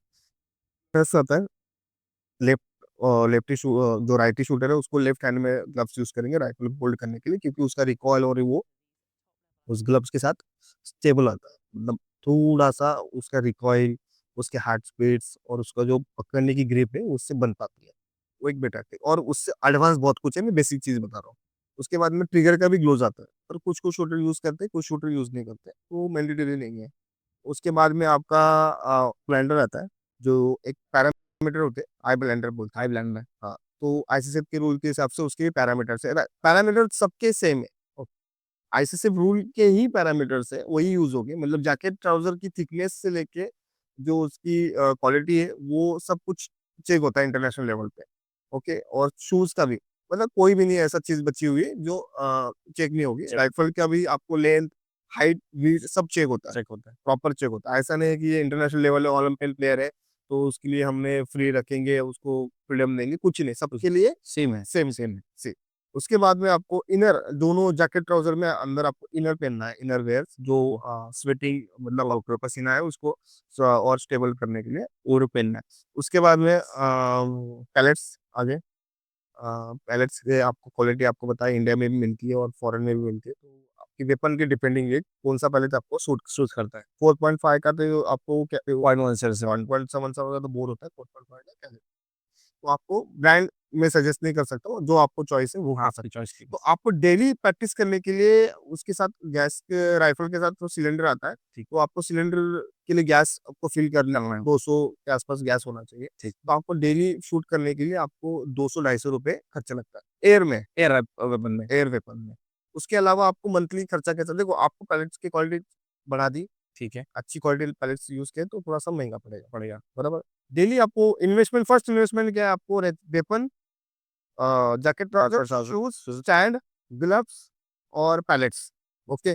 और टारगेट जो लगता है वो। अभी प्लेटफ़ॉर्म के अलग-अलग प्लेटफ़ॉर्म है, जहाँ आपको पेपर टारगेट लगाने हैं, तो वहाँ पेपर टारगेट के लिए आपको पैसा देना पड़ेगा। ₹100 के कुछ आते हैं, 50 जो भी आते हैं, ठीक है। 50 आते हैं। और बाकी तो आपको एयर प्रेशर आपको सिलेंडर को कहीं भी अवेलेबल हो जाता है। ठीक। एयर प्रेशर के साथ सिलेंडर भरना वेपन शूट होता है। तो वही पिस्टल में भी सेम है। पिस्टल में जैकेट ट्राउज़र भी यूज़ नहीं होता है। आप ट्राउज़र स्पोर्ट ट्राउजर या या कोई भी आप पहन के, शॉर्ट पैंट पहन के, टी शर्ट पहन के आप शूट कर सकते हो। उसके लिए एक शूज बोला था मैंने, हाँ। जैसे जो एयर में जो शूज सब आते चाहिए वैसे हैं वो शूज, विदाउट एंकल वाला, वो फ्लैट शूज यूज होता है। और एक आई ब्लाइंडर। आई ब्लेंडर होता है, उसमें आइरिस होता है थोड़ा सा देखने के लिए, जिसको स्पेक्स है वो उसको यूज कर सकता है, और ब्लेंडर यूज करने के लिए होता है। ठीक है। बस, और कैप दोनों के लिए कैप है, राइफल के लिए भी और पिस्टल पिस्टल के के लिए लिए भी भी। कैप्स यूज कर सकते हो, ताकि आपके जो लाइट्स के लिए। लक्स है, जो लक्स जहाँ रेंज होती है, हाँ। उसके लक्स लिमिटेड होते हैं, 1800 तो 2000 तक उसके लक्स फिक्स होते हैं, तो उसको आपको देखने के लिए बहुत अच्छा होता है। तो ये चीजें, और उसके साथ राइफल में आपको फिल्टर लगा सकते हैं बैक साइड में, ये एक्सेसरीज, एक्स्ट्रा एक्सेसरीज है। हाँ, फिल्टर लगा सकते हैं, डुप्लेक्स लगा सकते हैं, फ्रंट साइड में भी आपको साइड ड्यू रिंग्स आती है, जो रिंग्स कम ज्यादा हाइट देखने के लिए, वो बहुत थोड़ा सा एलिट एथलीट के लिए ये बेटर होता है, क्योंकि आपको उसी जगह पे शूट करना है, उसी शॉट कंसिस्टेंसी के साथ उसी शॉट को आगे कंटिन्यू करना है, ताकि आपका एक डाउन शॉट होने से आपकी डायरेक्ट रैंकिंग 15 पॉइंट्स नीचे रैंकिंग आ जाती है तुरंत। तो आप कंसिस्टेंटली वहाँ ही शूट करने हैं, उसके लिए ये चीजें लगेगी। और मैक्सिमम आपका दोनों का, राइफल तो आप रेंट पे लिया तो उसकी जो भी रेंट के चार्जेस है तो एकेडमी से वो आपको देने हैं। किट के चार्जेस मैंने आपको बता दिए। स्टैंड आपका 10-15 हज़ार का मिलता है, शूज़ आपका 25 से 30,000 तक मिलता है, और बाकी जो एक्सपोर्टेड चार्जेस है मतलब 1 लाख तक आपका ये सब कुछ लगेगा। ठीक है। और वेपन छोड़ के, वेपन लोगे तो वेपन का प्राइस जाता है 250 से लेके 3 लाख तक। 3 लाख रुपए तक का वेपन जाएगा हाँ, एयर राइफल में। एयर राइफल में। और कितने साल सर मिनिमम एक अच्छा रिजल्ट लाने के लिए कितने साल लग जाएँगे? देखो इस फर्स्ट टाइम आप देखो, मेरे पास है ना 2 साल से शूटिंग और 1 साल से शूटिंग करने वाले एथलीट भी है। प्रॉपर गाइडेंस मिला, प्रॉपर कोच मिला, तो वो आपके बच्चों को ग्रोथ दे देगा। 100% है। क्योंकि ग्रोथ करने के लिए बच्चों को, एक तो मेन चीज़ क्या है ना, सीनियर एथलीट को सिखाने से अच्छा जूनियर एथलीट को सिखाना बहुत ईज़ी होता है, क्योंकि उनको जो चीज़ें बताई वो चीज़ें वो इम्प्लीमेंट ही करेंगे। हाँ। वो जितना कोच ने बताया उतना चीज़ें माइंड सेट होता है सर। इतना वो दिमाग लगाने की ज़रूरत नहीं है उसमें, नहीं, और जहाँ तुम दिमाग लगाओगे वहाँ आपकी शूटिंग खराब हो जाएगी। डाउन आना शुरू हो जाएगी या स्टेबल आएगी। तो मेरा सर सवाल ये पैसे पूछने का इसलिए इम्पोर्टेंट था कि सबल सवाल के सब जवाब मिल गए ना? हाँ, अभी कुछ बचा हुआ है। मोटा-मोटा सर मुझे लगे कि एक कुछ बड़ा अमाउंट तो सर चाहिए बट एनीवेज़ अगर सर समझ लो किसी कोई एक ऐसे फैमिली से आता है जहाँ पे बहुत कुछ ज़्यादा सपोर्ट नहीं है, बहुत मॉडस्ट फैमिली से आता है और उसको शूटिंग पसंद है, तो कितना प्रैक्टिकल है उसको शूटिंग एज़ एन स्पोर्ट लेना चाहिए, नहीं लेना चाहिए और कितना हार्ड होने वाला है इसके लिए? अ, एक तो 2 चीज़ें हैं, एक तो खुद से कर सकता है, और गवर्नमेंट की, स्टेट गवर्नमेंट की स्कीम्स भी होती हैं, ठीक है। जहाँ आपको रॉ टैलेंट सर्च किया जाता है। आप में टैलेंट है, हुँ, जैसे एमपी में चलता है, महाराष्ट्र में भी चलता है, राजस्थान में भी चलता है। अभी बिहार में स्टार्ट हुआ, रॉ टैलेंट ओके। मतलब ब्रांड न्यू कुछ नहीं है। कुछ नहीं आता। आपको आना है 10 या 10 लोगों से, 50 लोगों से वो सिलेक्ट होगा बच्चा। सिप वो सिलेक्ट होते-होते उनके स्टेप्स होते हैं, 3 स्टेप्स फॉलो करके कब से? वो आगे बच्चा, हाँ भाई इसमें राइफल में अच्छा कर सकता है या पिस्टल में अच्छा कर रहा है। जो भी चीज़ के लिए अच्छा होती है, वहाँ से उनको सिलेक्ट करके उनको गाइडेंस दिया जाएगा, उनको कोचिंग दिया जाएगा। उनके लिए वो एक अलग से रास्ता तैयार हो गया, मतलब मार्ग तैयार हो गया। दूसरा है जो खुद से कर रहा है, उसके लिए स्टार्टिंग में थोड़ा हार्ड होगा। थोड़ा हार्ड होगा। ओके, फाइनेंशियली आपको ट्रैवलिंग्स, आना-जाना, कॉम्पिटिशन की फ़ी भरना, यहाँ सब कुछ करना, और उसके साथ-साथ उसको गाइडेंस बहुत ज़रूरी है। क्योंकि आप, क्या होता है इंडिया में क्या हो रहा है कि आप पैसा तो लगा दे रहे हो शूटिंग में, और 2-3 साल बाद, मेरे पास जितने एक्सपीरियंस आ रहे हैं मैं आपको शेयर, 2-3 साल बाद पता चल रहा है कि इसका तो एज भी खत्म हो रहा है बच्चे का, क्योंकि जिस एकेडमी में वो कर रहा था, वहाँ उतना ग्रोथ नहीं हो पाया, ओके। या उसके कोच ने या वहाँ जो भी लोग थे, हाँ। उन्होंने उसको उतना चीज़ें बताई नहीं, सिखाई नहीं, या उसके लिए वो चीज़ें नहीं बन पाई, या उसको वहाँ एडजस्ट नहीं हो पाया सराउंडिंग की वजह से, जो भी हो, चीज़ नहीं समझ पा रहा है, जो भी हो। 5 साल बाद बच्चा मेरे पास आने के बाद बोलता है कि सर मुझे करना है। जब उसकी एज कैटेगरी वो जूनियर में था, तो वो उसको 1-2 साल उसको अच्छा करके वो अच्छा इंटरनेशनल प्लेयर बन सकता है, हाँ। और उसके लिए वो अभी एज कैटेगरी बढ़ गई, तो उसके लिए वो सराउंडिंग भी बढ़ गया, सर्कल बढ़ गया। जूनियर से वो सस्ता हो गया है। सब जूनियर से वो जूनियर में आया, तो ऑब्वियसली आपको पता है दायरा बढ़ गया, और जूनियर से सीनियर में आ गया, तो और दायरा बढ़ गया। कर गया। तो सीनियर में जो एथलीट है, एज कैटेगरी के हिसाब से नहीं बता रहा हूँ मैं, हमारे जो कैटेगरी है, बने हैं उसके साथ। उसके हिसाब से बता रहा हूँ। जो हमारे जूनियर एथलीट है, वो सीनियर में खेल रहे हैं। वो ग्रुप ए और ग्रुप बी 2 कैटेगरी बनी हुई है। अच्छा। तो ग्रुप ए में आपके 16 साल से लेके जो, उसमें क्या है कि अच्छा स्कोर मारो, जो भी आपको अच्छा करना है तो आप ग्रुप ए सिलेक्ट करो। ओके। तो ग्रुप ए के बच्चे ही आप इंटरनेशनल लेवल सीनियर टीम बनती है और वो ओलंपिक टीम के लिए बन जाती है। मतलब उसका जो दायरा होता है पूरा ओलंपिक के लिए ही होता है। और बी में जो होता है वो जूनियर एथलीट वर्ल्ड चैंपियनशिप ये एथलीट वो सब खेल सकते हैं और वो जूनियर के लिए खेलेंगे। वो बाद में वो स्विच करके ए में भी आ सकते हैं, अच्छे स्कोर कंसिस्टेंसी आने लगा तो हो सकता अच्छा, जो आपने बताया मुझे इससे लगता है कि कोच का रोल जो है बहुत इम्पोर्टेंट होता है। मैं जानना चाहता हूँ कि what is the coach role? सिर्फ़ ट्रेनिंग तक ही वो सीमित रहता है या कोच आपको और भी चीज़ों में मतलब मोरली सपोर्ट में, ट्रेनिंग में, नेटवर्किंग में या अपनी रियल लाइफ़ की कुछ गाइडेंस में, what is the coach role sir? और आप कुछ एग्ज़ाम्पल दे सकते हैं? है। मुझे ये लगता है कि जितना टाइम बच्चा अपने मम्मी-पापा के साथ रहता है ना, हाँ, उसके आगे वो बच्चा कोच के साथ रहना शुरू हो जाता है। कोच की बिहेवियर, कोच का डिसीजन, कोच का रहन-सहन, कोच कैसे डिसीजन ले रहा है या कैसे बात कर रहा है, किसी से कैसे डीलिंग कर रहा है ना, वो चीज़ें वो सीखना शुरू कर देता है। और कोच ने भी वैसे ही रहना चाहिए। ताकि देखो आप किसी को आइडल मानते हो ना, तो आप तभी आइडल मानते मैं आप वहाँ सर आप आइडल है, तभी माना ना आपको मैंने जब आपको ऑब्जर्वेशन किया। हाँ, हमने किसी को ऑब्ज़र्व किया। ऑब्जर्व किया तभी तो मुझे लगता है कि हाँ, इनमें वो चीज़ें हैं। इनमें हाँ, देखो कैसे डीलिंग की, कैसे बात कर रहे हैं, क्या कब आना है, कब जाना है, कैसे बैठना है, आप कैसे इसको देख रहे हो वो चीज़ों को। तो वो एक आपको समझना है, वो एक चीज़ क्लियर हो गई और मेन चीज़ क्या है, कोच को हमेशा आपके साथ जभी भी कम्युनिकेशन होता है या कुछ भी होता है, तो आपको ट्रस्टेड ही काम करना पड़ेगा। सबसे मेन थिंग ट्रस्ट होना चाहिए। आप मेरे पे ट्रस्ट रखोगे या एक कोच पे ट्रस्ट रखोगे, आपको पता होना चाहिए कि आपका कोच कैसा है, हुँ, पहले मेन चीज़ है। तभी आप उसके साथ आगे जा सकते हो। ट्रस्ट तो होना ही चाहिए। ट्रस्ट होना चाहिए। पर उसके लिए आपको पहले पता होना चाहिए कि आपका कोच और आपको कितने तक लेके जाएगा। कहाँ तक लेके जा सकते उसकी हैं? कितनी कॉन्टेक्ट है या का उसका क्या आपके प्रति विज़न क्या है? विज़न क्या है? आपको प्रति क्या विज़न है उसका? क्या वो सिर्फ़ फाइनेंशियली देख रहा है आपको या आप नहीं वो जेनुइनली आपको अच्छा प्लेयर बनाना चाह रहा है? कि वो सिर्फ़ वैसे ही चल रहा है एकेडमी के साथ, बच्चों के साथ, वो एक चीज़ मेन चाहिए।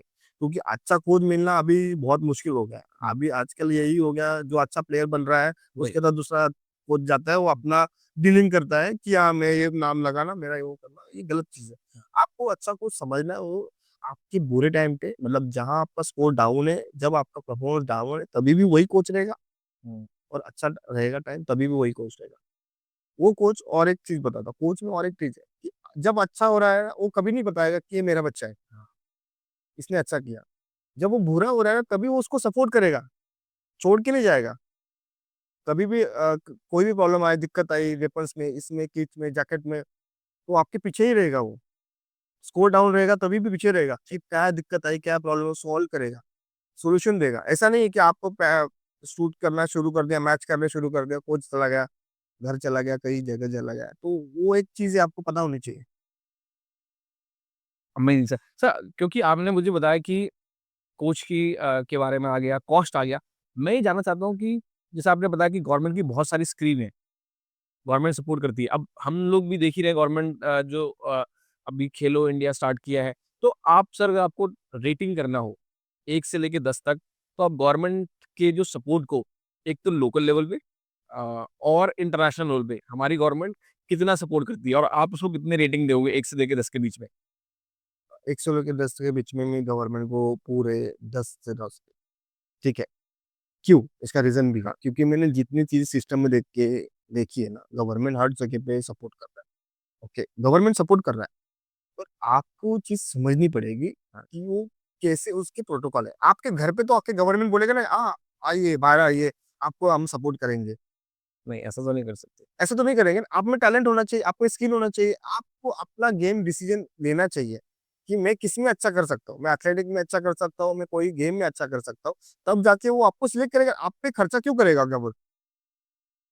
आप पे फाइनेंशियली वो सब ये सपोर्ट क्यों करेगा गवर्नमेंट? आप में कोई तो स्किल होनी चाहिए ना, आपको फाइनेंशियल सपोर्ट क्यों देना मतलब आपको एक स्टाइपेंड देना जैसा है, एक सैलरी देने जैसा है, कि आप खेल रहे हो, तो हम आपको पैसा दे रहे हैं। क्यों? आपके लिए नहीं दे रहे हो, आपके स्किल को, आपके टैलेंट को दे रहे हो, कि आप देश का नाम बना सकते हो, देश का नाम रोशन कर सकते हो, उसके लिए दे रहे हो। तो उसके लिए हम आपको प्रमोट कर रहे हैं। ये गवर्नमेंट की स्कीम का मेन मोटिव होता है। ठीक। आप उसको कैसे एंगल से देखते हो, वो आपका नज़रिया है, हाँ, कि भाई ये पैसा लेके खाना खाना है, घूमना है, यहाँ होना है, ट्रैवलिंग करना है, अपने मोबाइल, एक्सेसरीज, बाइक लेनी है, ये लेनी है, वो यही है चीज़ है। ये समझ नहीं है आपको। एक मैच खेलने से आप इंटरनेशनल प्लेयर नहीं बन रहे हो। आप 10 साल खेल रहे हो और 10 साल में क्या खेला? इम्पोर्टेंट है। वो भी तो देखो आप, किस प्लेटफ़ॉर्म पे खेला, वो भी देख। और रही बात गवर्नमेंट की स्कीम, गवर्नमेंट की स्कीम बहुत जगह पे चल रही है। खेलो इंडिया है, अस्मिता है, उसके बाद मैं में सर यही आने वाला था, कौन-कौन से सर स्कीम्स हैं हाँ, और खास करके शूटर्स के लिए कौन-कौन सी स्कीम है? और अगर आपके पास अब कोई स्टोरी है कि जहाँ आपने देखा कि भाई इस गवर्नमेंट के सब्सिडी से या गवर्नमेंट के नहीं प्रोटोकॉल से एक एथलीट की लाइफ चेंज हुई है। आप कुछ बताना चाहेंगे सर? जैसे मनु भाकर है, हमारे अंश है, अब तो अनीश है। तो ये जो 25 मीटर का अनीश है, मनु भाकर है और बहुत से ऐसे शूटर्स हैं हमारे पास, जो खेलो इंडिया से ही आए हुए हैं। हाँ, वहाँ से टैलेंट सर्च किया गया है ना, वहीं से आए हुए हैं ना, उनको खेलो इंडिया ने प्लेटफ़ॉर्म दिया, उनको सिलेक्ट किया गया, तभी तो वो सपोर्ट पे आते-आते यहाँ तक पहुँचे हुए हैं ना। ओलंपिक को जाने के लिए एक दिन का तो जर्नी नहीं है ना ओलंपिक जाने, सालों की मेहनत है, सालों का गवर्नमेंट का भी प्रोजेक्ट होता है। एक दिनों में तो प्रोजेक्ट इम्प्लीमेंट नहीं होता है। तो गवर्नमेंट की बहुत स्कीम चल रही है। रूरल एरिया में अलग स्कीम चल रही है, टैलेंट सर्च करने का स्कीम चल रही है। हॉकी में, बैडमिंटन में, आपके वॉलीबॉल में, फुटबॉल में, हर जगह पे अलग-अलग। जैसे हमारे इधर साइज सेंटर्स हैं, तो ये साइज सेंटर भी गवर्नमेंट की स्कीम चलाती है। Sports authority of India. उसके अंदर ही चलती है, उसके अंदर आपकी फिट इंडिया स्कीम चलती है अलग से, जो साइक्लिंग होती है, फिट इंडिया के रनिंग होता है, उसके लिए एक अलग स्कीम चलती है। उसके लिए फिर बाद में आती है खेलो इंडिया सेंटर। तो खेलो इंडिया सेंटर हमारे इंडिया में कितने सेंटर्स बने होंगे, आपको वो सर्च करना है कि आपके आसपास में कोई स्टेट में खेलो इंडिया सेंटर है क्या? तो खेलो इंडिया सेंटर में कौन से गेम है आपके स्टेट में? मणिपुर में जाओ, तमिलनाडु में जाओ, बैंगलोर में जाओ, हरियाणा, यूपी, देश के हर कोने तक गवर्नमेंट ने अपने सेंटर्स बनाए हुए हैं। आप वहाँ जाओ, एनरोल करो। एनरोल भी तभी करोगे ना जब आप स्टेट से कुछ खेले हुए खेल के जाओगे, है ना? आपने अगर कुछ अचीव किया है तभी आपको हमें सिलेक्ट करेगा ना, गवर्नमेंट सिलेक्ट करेगी टॉप अच्छे प्लेयर्स हो, शूटर्स को, जो भी अच्छे, तभी आपको उसमें आप एक स्कोर करोगे या एक अच्छा रिजल्ट लाओगे, तब गवर्नमेंट देखेगा, हाँ, ये टॉप 10 एथलीट है, हम इसको सपोर्ट करेंगे, ताकि आगे वो ग्रोथ बने। तो वो प्लानिंग होती है उनकी। तो वो प्लानिंग होनी चाहिए। उसके बाद में आपको एनसीयू सेंटर्स आते हैं, नेशनल एक्सीलेंस सेंटर, जो दिल्ली में है और जिसमें मैं हूँ। उसके बाद में उस सेंटर्स का इंडोर सेंटर नहीं होता है, सिर्फ टॉप्स बनाया जाता है, टारगेट ओलंपिक, ओलंपिक के लिए तैयार करते हैं। टारगेट टॉप्स, उसको टॉप्स नाम, टॉप टारगेट ओलंपिक पोडियम। उसके बाद में एशियन गेम्स वाला भी है। तो 1-2 ये बनाए हुए सब डिविजन्स उसके अंदर कि वो एक एशियन गेम्स के लिए अलग है और टॉप्स के लिए अलग टॉप्स है। के लिए। एशियन गेम में जो गेम एशियंस गेम में नहीं है, उसके लिए अलग से फंडिंग होती है। जो एशियंस में गेम्स है, तो वो ताइक्वांडो हो गया, 2-3 गेम्स है, तो उसमें वो उन एथलीट को सपोर्ट किया जाता है जो एशियंस गेम्स के लिए जाने हैं, ठीक है? और हमारा तो ऑलरेडी शूटिंग तो एशियन में है ही, तो हमारे लिए वो है ही पोडियम, टॉप्स में है। तो टॉप्स में 2 डिविजन्स आते हैं, एक कोर और डेवलपमेंट। मतलब डिवीजन नहीं बोल सकते, एक बच्चों के शूटर्स की एक कैटेगरी बनाया जाता है, लेवल बनाई जाती है, डेवलपमेंट और कोर। वैसे एनसीयू में भी है। तो इससे अच्छा गवर्नमेंट सब चीज़ें दे रही है, वहाँ आपको कैपेबल बनना पड़ेगा, वहाँ तक आपको आना आना पड़ेगा। पड़ेगा। तो टाइम लगेगा, पर रिज़ल्ट आएगा, ये देख के ही चलना है। ये मत सोचो कि हाँ, मैंने आज ये कर लिया तो मुझे कल वो मिलना ही चाहिए, नहीं मिलेगा ना, पेशेंस चाहिए। सर सर जब हमने बात की है कि खुद से आप शूटिंग कर रहे हो या फिर आप किसी प्राइवेट अकेडमी से प्रैक्टिस कर रहे हो, व्हेयरएज़ गवर्नमेंट की आप जो इंस्टीट्यूट या फुल्ली फंडेड गवर्नमेंट के जो सेंटर्स हैं वहाँ से तैयारी करते हो, क्या डिफरेंस आ जाता है सर? अगर मैं प्राइवेट से करूँ या फिर मैं गवर्नमेंट के आ जाए, ये ट्रेनिंग के लेवल और फंडिंग में क्या कितना डिफरेंस आता है? आप कुछ कंपेयर करना चाहोगे? बिल्कुल, मैं तो ये बताना चाहता हूँ कि गवर्नमेंट के सेंटर्स जो है, हुँ, उसमें आपको ये जो प्राइवेट सेंटर्स है ना, उनको भी खेलो इंडिया अक्रेडिटेशन दिया हुआ है। अच्छा, मतलब आपका एक सेंटर है, हाँ। आप अच्छा कर रहे हो डिस्ट्रिक्ट में या स्टेट में, आपके पास शूटिंग रेंज के पॉइंट्स अच्छे 25, 15 लेंथ बनाए हुए, इंफ्रास्ट्रक्चर अच्छा है आपके पास, वॉशरूम, टॉयलेट, बाथरूम, जो शूटर्स को लगने वाली चीज़ आपके पास है, तो आप खेलो इंडिया सेंटर उस जगह पे मिलेगा। वो आपका एक सेंटर बन गया। हाँ, तो आपके जो खेलो इंडिया के एथलीट है, हाँ। जूनियर यूथ, मतलब स्कूल्स और कॉलेज, कॉलेज के वो वहाँ एनरोल हो जाएँगे। हाँ, तो आपको एक फंडिंग शुरू होगी। ओके। बच्चों को जो फंडिंग मिल रही है, वो आपके लिए यूटिलाइज़ होती है कि बच्चों के लिए अच्छे कोच, आपको रखने हैं। उसके बाद में न्यूट्रिशन, उसके बाद में फिजियो, साइकोलॉजिस्ट वो आपको अरेंज करना है। अरेंज करनी है। एसएनसी, स्ट्रेंथ एंड कंडीशनिंग, मतलब जिम के लिए उनको स्ट्रेचिंग, जो गेम के डिपेंडिंग आपके जो गेम है, हाँ, उसके लिए भी आपको ये प्लेटफ़ॉर्म अवेलेबल है। क्योंकि आपको सेंटर बना दिया, खेलो इंडिया सेंटर बना दिया। ओके, तो एक चीज़ वो हो गई। या प्राइवेट आपको शूटिंग रेंज चलानी है, तो आप उस बेस पे चला सकते हो, जो बच्चा मंथली पे कर रहा है, उसके लिए वो फैसिलिटी आप अवेल कर सकते हो। ओके, रहेगी बात गवर्नमेंट की रेंज की। गवर्नमेंट की रेंज जो होती है, वो एक नेशनल लेवल एथलीट के लिए ही बनाई जाती है। वो ग्रासरूट लेवल के लिए हमारा एससीसी सेंटर है, स्टेट ट्रेनिंग सेंटर जो होता है। वहाँ से एक ही सेंटर है अभी फिलहाल, हर गेम्स में अलग-अलग सर्विस होते हैं। तो वहाँ से आप यहाँ आ सकते हो ट्रेनिंग करने के लिए। और हमारे जो गवर्नमेंट की जो रेंज है डॉक्टर करनी सिंह शूटिंग है, उसकी साल की फीस ₹100 है। पूरे साल की रेंज की फीस ₹100 है। हाँ, ये मुझे मैं यही बता रहा हूँ ना, गवर्नमेंट ने क्या नहीं दिया, गवर्नमेंट ने ये दिया है, आपकी साल की फीस ₹100 है। आपको सिर्फ मेंबरशिप फॉर्म भरना है। आपके shooter ID, medical certificate, fit certificate, 2-3 photo, renowned shot certification और आपका आधार कार्ड, पैन कार्ड जो भी एड्रेस होगा वो। इसमें ऐसा कुछ नहीं है कि वही स्टेट का बंदा है, हर स्टेट में से ये या कहीं से भी आ सकता कहीं से भी आ सकता है, तो वो रेनॉल्ड शॉट होना चाहिए। है। नॉन शूटर अगर है तो आप उसकी कंडीशन है कि मेंबरशिप उनको मिल सकती है। डॉक्टर कली सिंह जो साई का सेंटर है, पूरे इंडिया में जो है सेंटर, वहाँ आप एनरोल करके एयर राइफल का जो इवेंट है उसके लिए ₹100 और 50 मीटर राइफल इवेंट होगा उसके लिए ₹100। जहाँ रेनॉल्ड शॉट सर्टिफिकेशन है वहाँ आप कर सकते हो। 10 metre rifle, 50 metre rifle, 25 metre rifle, shotgun के स्कीट और ट्रैप दोनों भी रेंजेस है, तो 6 रेंजेस हो गया। तो ये 77 एकड़ का जगह है गवर्नमेंट से। आप बोल रहे हो ना क्या गवर्नमेंट ने क्या नहीं दिया? तो गवर्नमेंट ने इतना दिया है, साथ-साथ आपके रेंज में कंटिन्यू 80 रेंज पे 80 लेन पे कंटिन्यू एसी चलते रहता है। लाइट्स, लक्स से इतने बड़े-बड़े लाइट्स लगेंगे। तो आपको पता है इलेक्ट्रिसिटी कितनी होती है। तो इसका चार्जेस आपके ₹100 से नहीं जा रहा है, गवर्नमेंट दे रही है। गवर्नमेंट से ही जा रहा है। अब मुझे बताओ 450 एथलीट मेरे पास एनरोल है एनसीए में, मतलब कॉमन प्ले की स्कीम बोलता है दुनिया में गवर्नमेंट की। उसमें 450 एथलीट है। 450 का एथलीट ₹100 के हिसाब से आप दबा लो, उससे क्या हो रहा है? तो ये फिर हॉस्टल है पीछे, उसका मेस है आपके लिए। तो ये सब चीज़ें गवर्नमेंट तो दी है ना, गवर्नमेंट नहीं दी तो किसने दिया है बताओ? मतलब गवर्नमेंट अब आपके हिसाब से गवर्नमेंट सब कुछ जो हमें चाहिए वो गवर्नमेंट में प्रोवाइड कर रही ये है। बताओ ना ₹100 चार्जेस कौन देता है?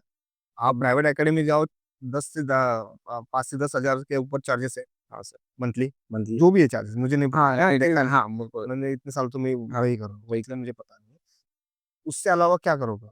कुछ भी नहीं सर आई थिंक इनफैक्ट मेरा अगला सवाल आपसे ये था कि अगर गवर्नमेंट एक पॉलिसी चेंज लाना चाहे, तो आपके हिसाब से क्या लाएगी? बट आपने जो जो जवाब आपने दिया मुझे लगता है ये सवाल पूछना भी बेईमानी होगी कि गवर्नमेंट से अब मैं कुछ एक्सपेक्ट ही नहीं कर सकता। गवर्नमेंट आपको प्लेटफ़ॉर्म अवेलेबल कर दे रही है, गवर्नमेंट इंफ्रास्ट्रक्चर दे रही है आपको, गवर्नमेंट ने physio, SNC, psychology, sports science centre बना दिया, गवर्नमेंट ने आपको स्कीम बना दिया, खेलो इंडिया बना दिया, एनसीए स्कीम बना दिया, टॉप्स की स्कीम बना दिया, ओलंपिक तक जाने के लिए को लगने वाली सब चीज़ें दे दी गवर्नमेंट ने। और ऊपर आप अच्छे प्लेयर होने के बाद गवर्नमेंट आपको पूछिए और क्या चाहिए?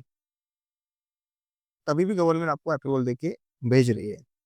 तो करोड़ों रुपए खर्चा हो रहा है एक एथलीट बनाने के लिए, तो कौन बना रहा है?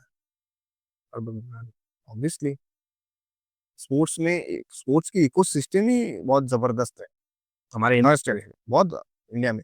सर मैंने ज 5-6 साल से 2 देख रहा हूँ ना, मैंने बाकी कंट्री के लिए मैं कंपेयर नहीं कर रहा हूँ। इंडिया में पॉसिबिलिटी है, इंडिया में ये चीज़ हो रही है, इससे अच्छी ब चीज़ नहीं है क्योंकि शूटिंग रेंज हमारे पास परमानेंट है। ओलंपिक पे जाओ या बाकी कंट्री में जाके आप देखोगे शूटिंग रेंज टेम्परेरी बेस पे बनाए जाते हैं। सो एयर एयर राइफल की रेंज होती है, हाँ, वो बनाई होती है। और 25 metre, 50 metre, short gun range, ये रेंजेस परमानेंट नहीं होती है। इनको उसी टाइम मैच के दौरान टेम्परेरी बेसिस पे बनाई जाती है।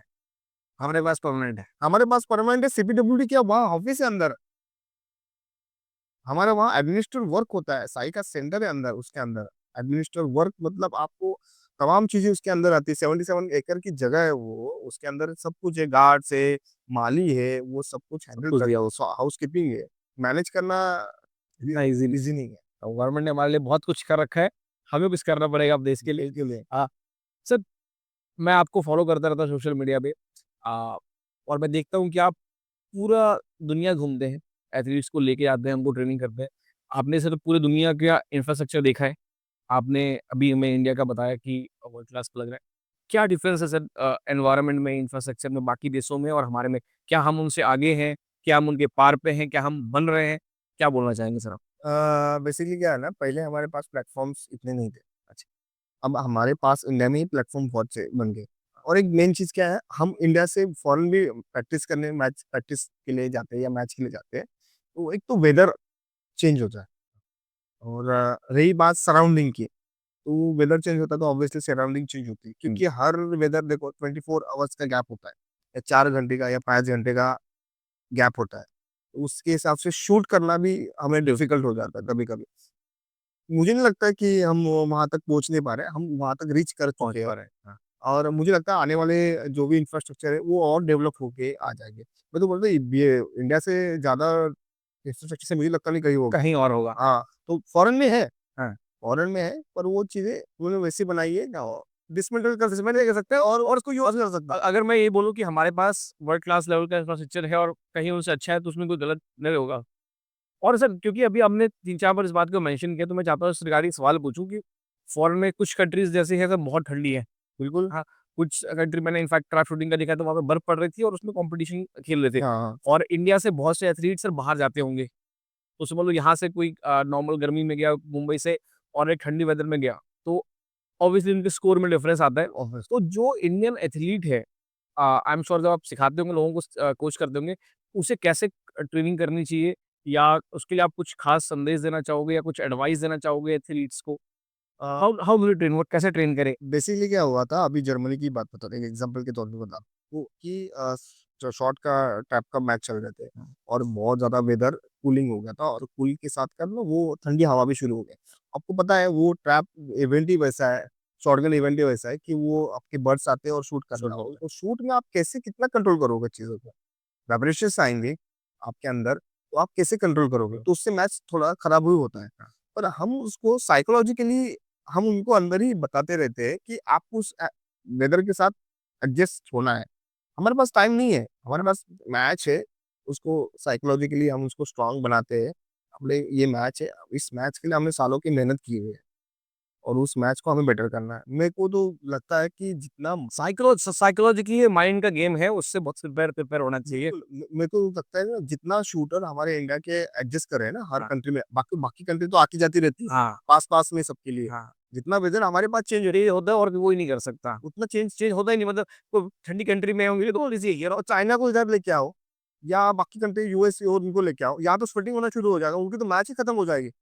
जितना हम कंप्लीट कर रहे हैं ना, जितना हम कंप्लीट कर पा रहे हैं ना, तो वो कंप्लीट भी नहीं कर पा रहे। तो हमने अच्छे-अच्छे इंटरनेशनल शूटर देखे जिनके वेदर की वजह से स्वेटिंग हो रहा है, पसीना हो रहा है, उनको एसी में रहने की आदत है, हाँ, क्योंकि वहाँ ठंडा टेम्परेचर है और हमारे बच्चे वहाँ भी अच्छा कर रहे हैं। और यहाँ भी कर रहे हैं। एक सर सवाल है, थोड़ा-सा आई डोंट नो पूछना चाहिए कि नहीं, मुझे परमिशन मैं पूछना चाहूँगा। जब सर इंडिया से बाहर हम ट्रैवल करते हैं, तो मुझे अभी भी याद है जब मैं इंडिया से पहली बार गया था, तो मुझे खाने-वाने की को देख के ना बड़ा अजीब-सा हो गया था।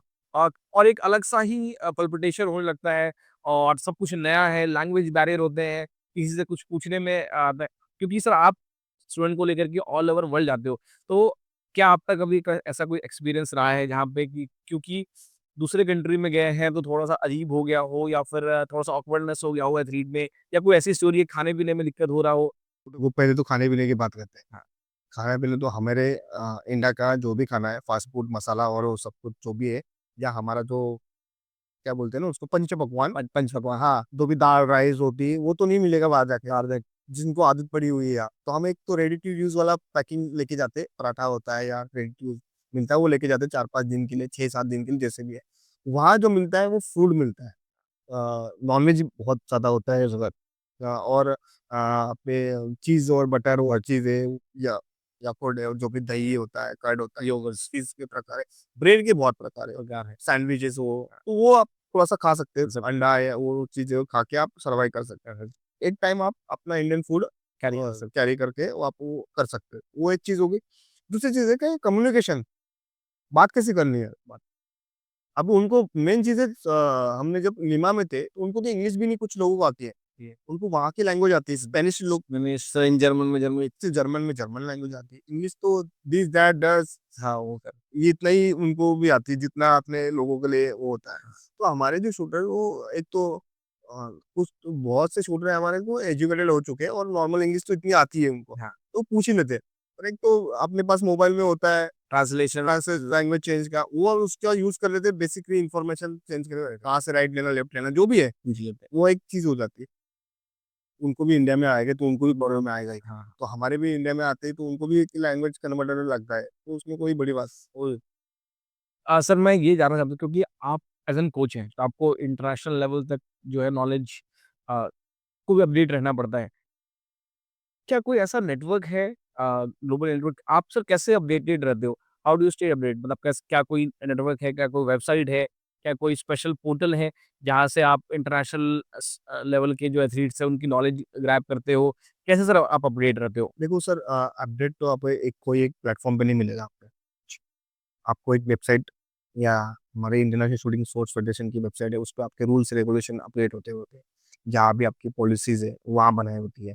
उसके बाद में यूट्यूब पे आपके मैचेस आते रहते हैं या कोई भी चीज़ होती है तो आपके एक ऑफ़िशियली यूट्यूब चैनल या ऑफ़िशियली वेबसाइट है, जो इंस्टा पेज होगा, उस पे वो चीज़ अपडेट किया जाता है। या उसके अलावा कंट्रीज़ के अलग-अलग पेजेस होते हैं, उस पे चीज़ें अपडेट किया जाता है। तो उससे हम थोड़ा-सा उस चीज़ को ग्रैब कर सकते हैं, देख सकते हैं। हाँ, मतलब हर जगह से आपको नॉलेज इकट्ठा रहना है बाकी सब चीज़ों में जो है अपडेट रह सकते हैं, बिल्कुल। एक सर सवाल जानना चाहूँगा क्योंकि आप सर बहुत जगह गए हो इंटरनेशनली बहुत से एथलीट्स को देखा है, कोचेस को देखा है। क्या कभी सर कोई ऐसा किस्सा है या कुछ ऐसा इंसिडेंट हुआ है कि आपने इंटरनेशनल कोचिंग में आप गए और आपने कुछ देखा, उससे आपका नज़रिया ही बिल्कुल चेंज हो गया है, आपने सोचा कि यार ये हम भी इम्प्लीमेंट कर सकते हैं या सोचने का तरीका आपका चेंज हुआ? कुछ ऐसा इंटरनेशनली मुझे तो नहीं लगता कि इतना कुछ चीज़ें चेंज हुई है। इतना कुछ और हम इंडिया में हमारे को सर इतना कुछ देखने को भी जानना है कि बाहर क्या ही इम्पैक्ट करेंगे पहले ही हमने इतने एक्सपीरियंस ले चुके हैं, लेकर लाइफ में। तो हमारे शूटर ने बहुत एक्सपीरियंस लिया। हाँ, क्या हो रहा है ना आजकल हमारे ही लोगों को मतलब हमारे जो प्लेयर्स हैं ना, हाँ। उनको ही फॉरेनर थोड़ा-सा ऑब्जर्वेशन के लिए फिर हम लोग निकाल ले रहे हैं हाँ, क्यों? कैसे कर रहे हैं? हम ये कर रहे हैं, हमसे सीख रहे हैं। हाँ, हमसे वो और एक चीज़ है ना कि इसमें सिर्फ लैंग्वेज ही चेंज होती है। हाँ, मैं आपको वही चीज़ बता रहा हूँ जो हिंदी में बता रहा हूँ। और वही चीज़ आप इंग्लिश में मुझे थोड़ा-सा हाँ, ऐड करके ऐड ऑन करके क्या बताएँ बताएँगे? एग्ज़ाम्पल के तौर पे बता रहा हूँ।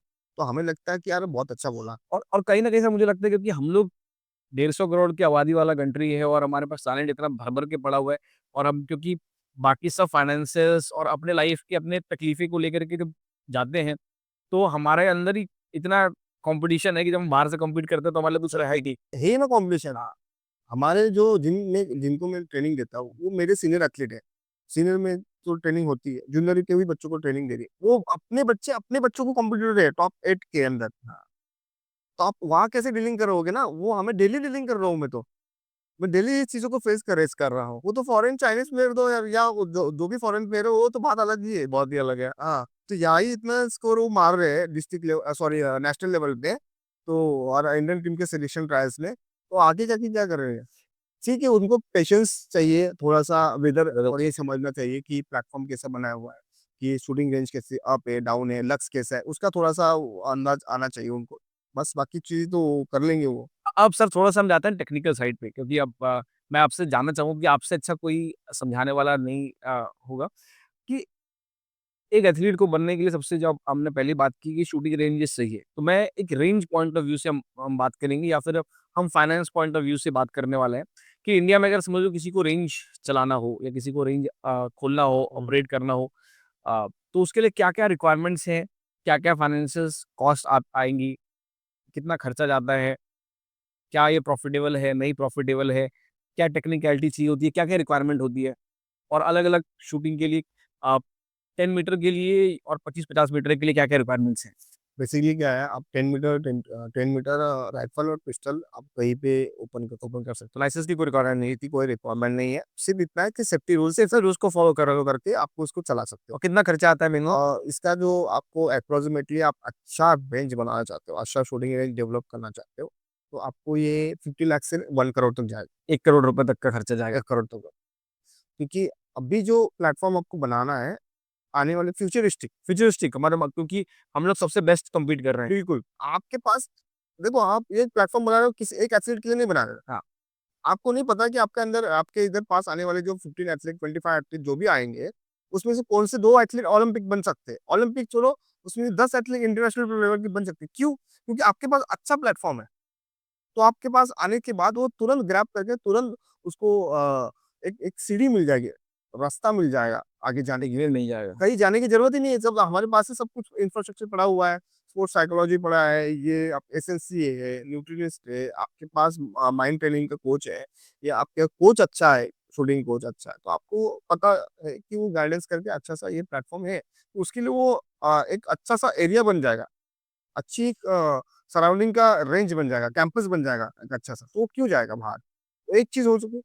दूसरी चीज़ क्या है, उसके लिए हम एक नॉर्मल रेंज भी बनाओगे, तो उसको वो कुछ महीने तक आपके पास रहेगा, सालों तक महीने रहेगा। फिर उसके बाद वो उसको स्विच करके फिर कहीं और जाना ही पड़ेगा और आपके पास अगर स्टार्टिंग से ही एक अच्छी रेंज है तो आप आना तो फिर आप उसके लिए भी अच्छा है, आपके लिए भी अच्छा है। बिल्कुल। तो 10 मीटर के लिए आपको अराउंड 1 करोड़ रुपए का खर्चा है। 10 किलोमीटर के लिए आपको अराउंडिंग 1 लोगों का खर्चा है। 25 मीटर, 50 मीटर शॉटगन के लिए आपको डीएम की परमिशन लगेगी। वो परमिशन कैसे चाहिए तो मैं आपको बता दूँगा। गाइडेंस कैसे गाइडेंस कैसे है सर? उसको लाइसेंस चाहिए, हाँ। उसको देने की परमिशन चाहिए और आपको एनआरआई नेशनल एसोसिएशन के साथ आपको उसकी सर्टिफिकेशन या आपके जो भी उसके पेपर्स है वो क्लियर होने चाहिए। कितनी सर जगह रिक्वायरमेंट होती है एक 50 मीटर की शूटिंग रेंज बनाने के लिए? 50 मीटर की रेंज बनाने के लिए 50 मीटर से भी थोड़ा-सा ज़्यादा जगह लगे चलेगा। अगर हम एकड़ की बात करें सर तो कितने एकड़ ज़मीन चाहिए? देखो एक तो मेन चीज़ है ना कि आपको इंफ्रास्ट्रक्चर कैसे बनाना है उस पर डिपेंड है। वर्ल्ड क्लास सर अगर हम जो कुछ भी बात कर रहे हैं वर्ल्ड क्लास की अगर तो हमें 77 एकड़ से आपको 55 एकड़ तक आप एडजस्ट कर सकते हो। 50 एकड़ आपको ज़मीन चाहिए। 50 एकड़ ज़मीन चाहिए हुँ। 50 मीटर की शूटिंग रेंज बनाने के लिए। नहीं 50 मीटर की नहीं, उसके अंदर आपको 25 मीटर भी आएगा, अच्छा 50 मीटर ये चाहिए और शॉटगन भी आएगा और 10 मीटर भी आएगा।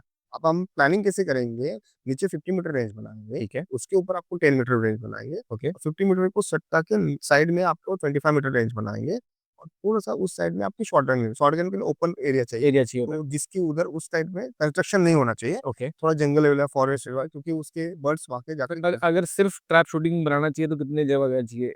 एकड़ 2 एकड़ में बन जाएगी? ट्रैप शूटिंग के लिए आपको कम से कम 3 3 एकड़ तक चाहिए। 3-4 एकड़ ज़मीन चाहिए। तो अगर आपके पास ज़मीन है और इंडिया में शूटिंग को आप बढ़ाना चाहते हो, बिल्कुल, यू नो द सर की आप गाइडेंस ले सकते हो। कॉन्टैक्ट नंबर ले लो, मैं आपको गाइड कर हाँ, रहा हूँ। कॉन्टैक्ट नंबर ले लीजिए, सर को कॉल करिए। Sir is very helpful. Sir मदद करेंगे शूटिंग को आगे लेके करेंगे। जैसे कि मैंने महाराष्ट्र में बहुत जगह पे जीओस और डिस्ट्रिक्ट स्पोर्ट्स ऑफिसर और जहाँ-जहाँ कॉलेजेस, यूनिवर्सिटी में छोटे लेवल पे होला और रेंजेस बनाए हुए। क्यों? क्योंकि जहाँ तक वो रेंजेस बनेगी तभी तो एक शूटर बनेगा। कहाँ से तो भी स्टार्ट करेगा ना बंदा। जब स्टार्ट करने के लिए जगह ही नहीं है, प्लेटफ़ॉर्म ही नहीं है तो कहाँ से स्टार्ट करेगा? उसके लिए दर-बदर भटकने की ज़रूरत नहीं। आपके एरिया में बनाओ और उसको गाइडेंस दो, अच्छे से फैसिलिटी दो और उसके बाद भी गवर्नमेंट आपको सपोर्ट करेगा। इंफ्रास्ट्रक्चर अच्छा बनाया है या आपके पास रेंज है तो गवर्नमेंट की प्लानिंग की गवर्नमेंट की स्कीम भी है कि आप उसको कैसे चलाना है और कैसे उसके साथ रहना है। गवर्नमेंट एंडोर करके उसको एक्रेडिटेशन मिलेगा सेंटर को। जिनको स्पोर्ट्स में कुछ करना है, ठीक है, सर को कॉन्टैक्ट करिए वरना हमसे कॉन्टैक्ट करिए, हम सर के पीछे पड़ेंगे। आई थिंक हमें वो इंसान मिल गए हैं, जो हम सबको गाइड कर सकते हैं इंडिया में कैसे गवर्नमेंट से सब्सिडी लिया सकती है या कैसे स्पोर्ट्स को डेवलप कर सकते हैं। हमें भगवान की दया से एक ऐसे इंसान मिल गया है, जो हमें सब कुछ में गाइड कर सकते हैं। तो ये तो हमारी हम सबकी लॉटरी लगी है, आप देख रहे हो तो आप समझ सकते हो कि हमें सर कितना हेल्प करने वाले हैं। सर क्योंकि आपने सब्सिडीज़ की बात की, अब मैं जानना चाहता हूँ कि इंडिया में सब्सिडी लेकर के क्या हम वर्ल्ड क्लास अकेडमी चला सकते हैं? और इसमें कोई रोड ब्लॉक आता है क्या? मतलब इंडिया में लोग बहुत से लोग बोलते हैं ना करप्शन है, ये है, वो है। मैं चाहता हूँ एक क्लियर रॉ गाइडेंस दें कि क्या गवर्नमेंट से सब्सिडी लेकर के अगर किसी के पास स्कूल्स है, कॉलेज के कोई ओनर है या किनके पास उसके पास अ 10वीं 12वीं के प्राइवेट स्कूल्स हैं, अगर वहाँ पे वो रेंज स्टार्ट करना चाहें और गवर्नमेंट से सपोर्ट लेकर के क्या एक वर्ल्ड क्लास की रेंज बना सकते हैं? और उसमें क्या कोई हर्डल भी आता है? आई वांट टू बिल्कुल सर ऑनेस्ट जवाब। बिल्कुल क्या है आपके पास एक रूम है, हाँ, तो रूम है तो उसके लिए एक परमिशन लगेगी। ठीक है। आपको ये चलाना है क्योंकि सेफ्टी पर्पज़ के नहीं इसलिए बाकी दूसरा गेम होता तो तुम इसी नीचे मतलब कुछ नहीं था। उसके एक परमिशन चाहिए, परमिशन वो आपको सबमिट करनी है गवर्नमेंट को स्पोर्ट्स अथॉरिटी ऑफ इंडिया का। स्पोर्ट्स अथॉरिटी ऑफ इंडिया की रूल बुक है। उसके एक अंदर नॉर्म्स है कि आपके पास इतना दायरा है तो हम आपको इतना सपोर्ट कर सकते हैं, आपके पास इतना है तो आपको इतना, हम शूटिंग रेंज के लिए इतने, हर गेम्स के लिए अलग-अलग उनसे नॉर्म्स बना रखी है गवर्नमेंट। मतलब कॉलेज का एक स्टेडियम बना हुआ है, हाँ, तो उस एथलेटिक्स ग्राउंड है, तो उसको चलाएँगे कैसे? तो गवर्नमेंट की भी स्कीम्स खुद से नौ पे एनरोल कर सकते हैं, हाँ भाई, इतना अच्छा इंफ्रास्ट्रक्चर तो बना दिया है, हाँ, रन कैसे करना है? रन कैसे करना है? उसको कंसिस्टेंसी कैसे लानी है? या इसको सेंटर कैसे बनाया जाए? सेंटर बनेगा तो एथलीट आएगा। एथलीट आएँगे। मतलब जो तमिलनाडु में प्रैक्टिस कर रहा है, वो हरियाणा में भी आके प्रैक्टिस कर सकता है। तो इसका प्लेटफ़ॉर्म अच्छा है। अच्छा है। तो आपको दोनों को काम अच्छा करना पड़ेगा। तो ये नहीं बोल सकता हूँ कि आपको 50-50% करना पड़ेगा। हाँ, ये बोल सकता हूँ कि आपने अभी फंडिंग की है, तो उसको आपको यूटिलाइज़ करने के लिए गवर्नमेंट की सपोर्ट चाहिए और वो लेना ज़रूरी है, क्योंकि तभी उसको रन कर सकते हो। लेकिन मुझे पता है कितने ऐसे जगह पड़ी है, कितने ऐसे स्टेडियम्स है या कितने ऐसे कॉलेजेस है, वो बना दिया अच्छा स्टार्टिंग में, बास्केटबॉल ग्राउंड, ये ग्राउंड, वो ग्राउंड, पर अभी उसका कोई तो इसमें यूटिलाइज़ेशन नहीं है। क्यों यूटिलाइज़ करने के लिए आपने उस समय कोई कैंपस नहीं लिया, कोई इंडियन टीम आई नहीं, वहाँ आपने वही कॉम्पिटिशन होते हैं, लीग जैसे छोटे-छोटे कॉम्पिटिशन होते हैं या कोई भी ऐसे इंटरनल कॉलेज कॉम्पिटिशन या स्कूल कॉम्पिटिशन आपने वहाँ लिया नहीं, तो वो कैसे बच्चों तक पहुँचेगा कि हाँ, ये ग्राउंड अच्छा है या ये प्लेटफ़ॉर्म अच्छा है हमारे लिए। मैं वहाँ बास्केटबॉल के खेलने जा रहा हूँ, तो मैं यहाँ क्यों नहीं खेलने जाऊँ? ये थोड़ा दूर पड़ता है, हाँ, पर मैं यहाँ जा सकता जा सकता हूँ। ये अच्छा है ना, हाँ, तो इसलिए मैं जाऊँगा। तो वो बच्चा हमेशा अच्छे के लिए ही ढूँढेगा सर और पेरेंट्स तो ऑब्वियसली कोई बच्चे के लिए गलत चीज़ें तो नहीं बोलेगा ना। ट्राई करने वो हमेशा अच्छा जाएगा। हाँ, तो जहाँ 15 किलोमीटर जा पा रहा है, वो 20 किलोमीटर भी आ सकता है, पर उसके लिए वो चीज़ें बस ये चाहिए और उस तरह से प्लेटफ़ॉर्म अच्छा होना प्लेटफ़ॉर्म होना चाहिए, वर्ल्ड क्लास का होना चाहिए।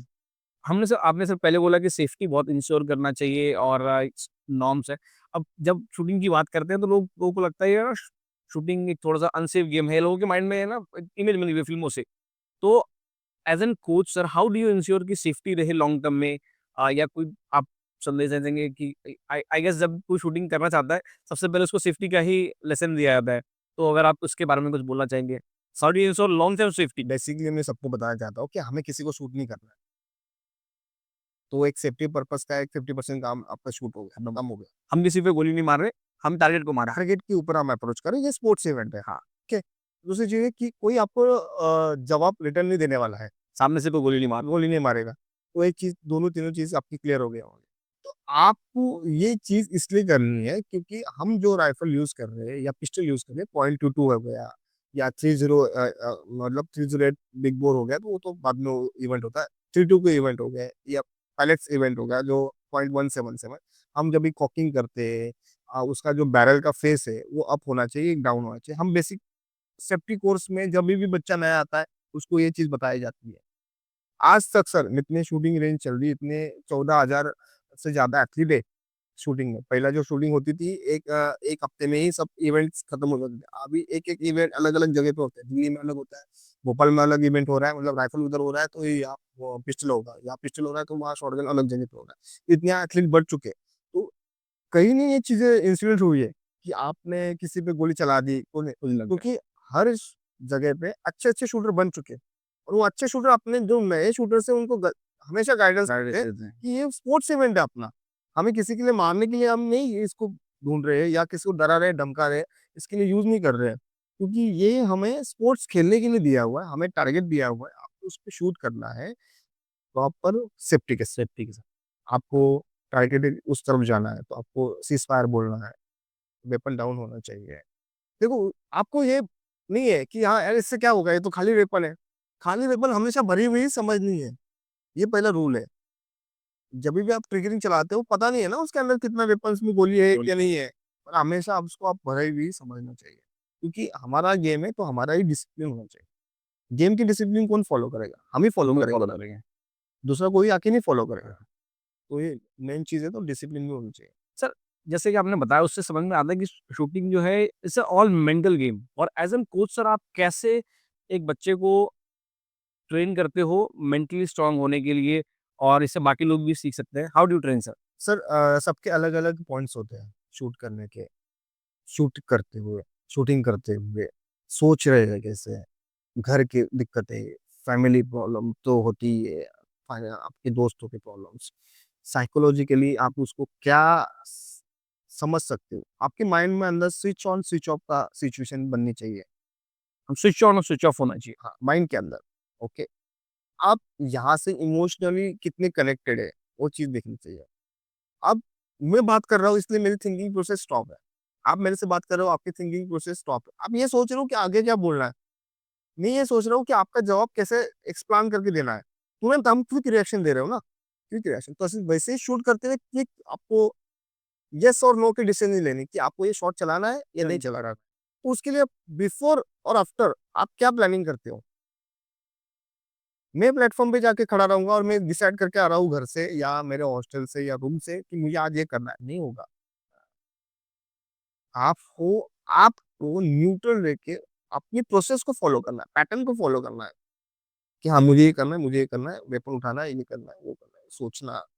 उसके लिए सोचना नहीं है। आप जितना ओवर थिंकिंग बनाओगे, मतलब सोचना शुरू कर दे तो ओवर थिंकिंग की तरफ जाओगे।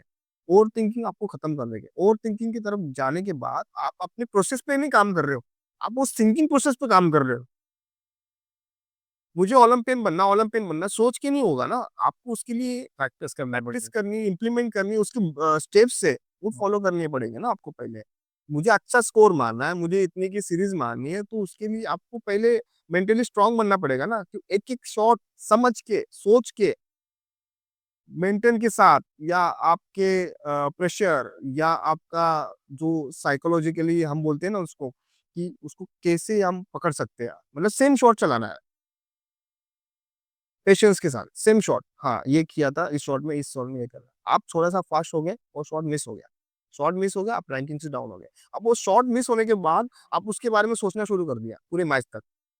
अब उसके वजह से, एक शॉट की वजह से पूरे मैच तक आप सोचते रह गए और आपकी सोच ये नहीं बता पा रही है कि हमें रुकना था उस टाइम पे, हमें स्टेबल था, हमें सोचना, फिर से हम जीरो पे आना है और फिर से हमें खुद को बताना है कि मुझे प्रोसेस पे काम करना है या जो भी चीज़ें हैं आपके।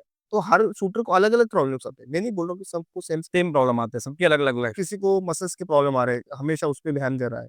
किसी को ब्रीथिंग पे प्रॉब्लम आ रहा है, हमेशा उस पे फोकस हो रहा है। किसी के अंदर 10 शॉट होने के बाद जो पहला शॉट आता है, उसमें डर होता है कि फर्स्ट सीरीज़ का शॉट कैसे मैं मारूँ? उसपे मतलब 10 शॉट वो अच्छा मारा उसने। उसके किसी बाद कह रहा में मारने में सोच रहा है, ओवरथिंक कर रहा है, सबके अलग-अलग अपने अलग-अलग प्रॉब्लम्स है। किसी को वेपन्स में दिक्कत आ रही है, पर वो बता नहीं पा रहा है। किसी के किट में प्रॉब्लम्स है। सबके अलग-अलग प्रॉब्लम्स है, उसको अलग-अलग प्रॉब्लम्स को आप कैसे कैटेगराइज़ करते हो ना, वो मेन चीज़ है। तो आपको कोच एज़ अ कोच होने के बाद आपको ये समझना कि कौन से प्रॉब्लम को कितनी वैल्यू देनी है, आपको देनी है, ताकि हम बच्चों को समझ सकते हैं कि हाँ, आपको इसको छोड़ना है। देखो मुझे पता है बच्चे के पास किट खराब है, जो जैकेट ट्राउज़र खराब है, अब उसका फ़ोकस चला गया है। तो मुझे अभी तुरंत जैकेट ट्राउज़र तो फाइनेंशियली नहीं बना पा रहा है या कुछ प्रॉब्लम है, दिक्कत आ गई। तो मुझे तो उसको अच्छे से उसको मोटिवेट करना पड़ेगा कि भाई ये ऑर्गेनाइज़ कि यार उसको छोड़ो, अपने गेम पे काम करो, सॉरी, अपने गेम पे फ़ोकस करके उस पे इम्प्लीमेंट करो, ओके? तो मोटिवेशन देने से वो थोड़ी-सी चीज़ें सॉल्व हो सॉल्व सकती हो है, सकता तो ठीक है, उसको सॉल्व करो। देखो मोटिवेशन मैंने देने से वो 10-15 मिनट मोटिवेट होगा, और जब तक वो खुद से बात है। मेंटली नहीं हो सकता तो वो तो मुश्किल है, मुश्किल है, मुश्किल है। ठीक है? मुझे जाके शूट नहीं करना है, करना तो उसी को है, करना उस एथलीट को है। एथलीट को करना है। पर मुझे ये पता है कि मुझे उसको बताना क्या है। क्या बताना है, कैसे बताना है, वो बहुत इम्पोर्टेंट। बिल्कुल, आप देखो मम्मी ने आपको बताया काम, जाओ मार्केट से सामान लेके आओ। आप पहले ही सोचने को, मैं क्यों लेके जाऊँ? मैं क्यों आऊँ? फिर वहाँ तो ये होगा, वहाँ तो वो होगा, वो काम कभी नहीं बन पाएगा।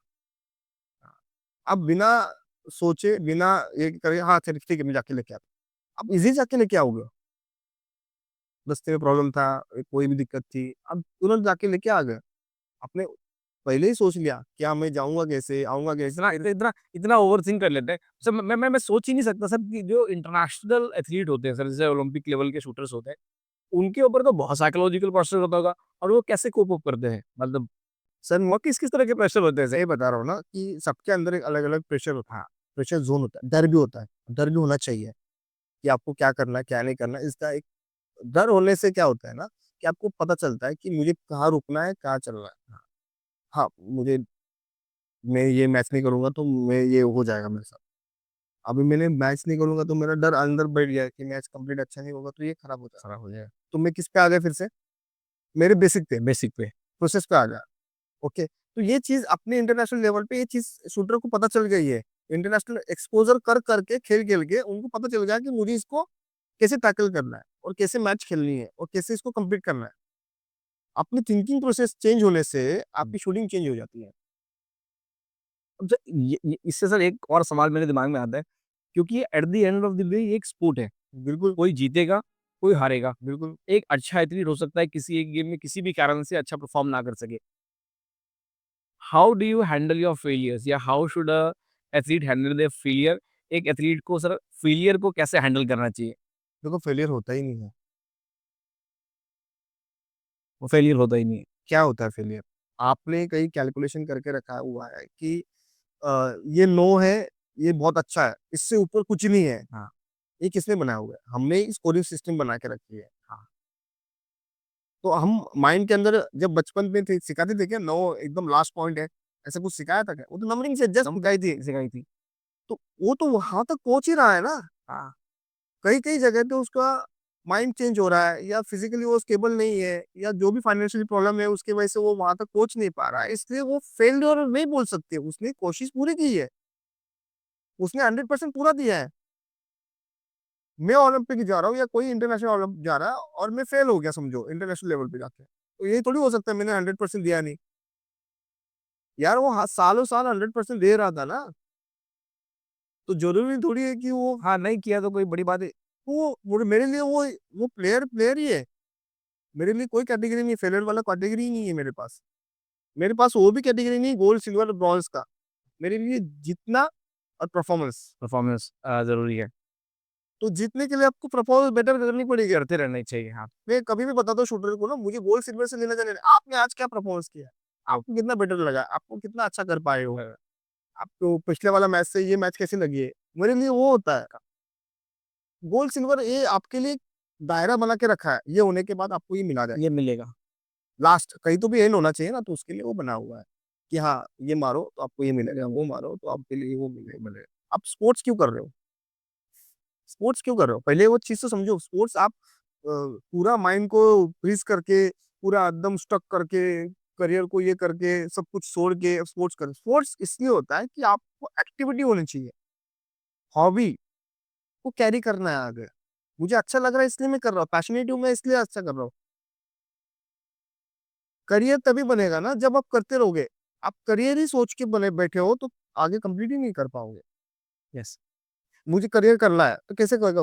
करियर करने के लिए पहले अच्छा सा करें, करना पड़ेगा ना उस चीज़ों को इम्प्लीमेंट। सर आप एक समझ लो कि छोटे शहर तो I will not like to use the word, समझ लो एक शहर है जो नॉट अ मेट्रो शहर, किसी एक जो है ना नॉट सो पॉपुलर शहर में एक बच्चा है 15 साल का, और वो शूटिंग को नेक्स्ट लेवल पे लेके जाना चाहता है, या वो शूटिंग को सीरियसली लेना चाहेगा। तो आपको क्या एडवाइस देना चाहोगे? मुझे उसको एक ही एडवाइस देना है कि आप अपने टारगेट पे स्टेबल रहो, खड़े रहो, ठीक है? टारगेट आपका एक एनिमल ही होगा, सालों का होगा और उसके लिए डेली आपको मेहनत करना है। मेहनत करनी पड़ेगी, पैशनेट होना पड़ेगा। डेली जो भी आपको हर्डल्स आएँगे, जो भी आपके कठिनाई आएँगी, उसके साथ आपको खड़ा होना है। ये नहीं सोचना है कि इससे करके मुझे क्या मिलेगा? हुँ, ये करूँगा तो ये मिलेगा क्या? वो करूँगा तो वो मिलेगा क्या? ये मत सोचो।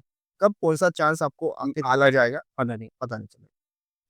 हम हमेशा देखते हैं ना कोई भी एथलीट देखते हैं या कोई भी हमारा कुछ स्कूल का, कॉलेज का दोस्त देखते हैं, अरे यार ये कैसे बन गया यार? ये सीधे तो कैसे पहुँच गया? आपने उसकी मेहनत नहीं देखी ना। उसने कॉलेज, स्कूल छोड़ने के बाद उसने जो स्ट्रगल्स जो भी किया है, उसने उसमें क्या सीखा है, क्या इज़ाफ़ा किया है, वो आपने वो नहीं देखा। आपने देखा अरे! ये कैसे पागल था यार, ये कैसे बना दिया इसको कुछ। पर उसने मेहनत की है ना। सब में अलग-अलग स्किल होती है, आपको स्किल समझनी है।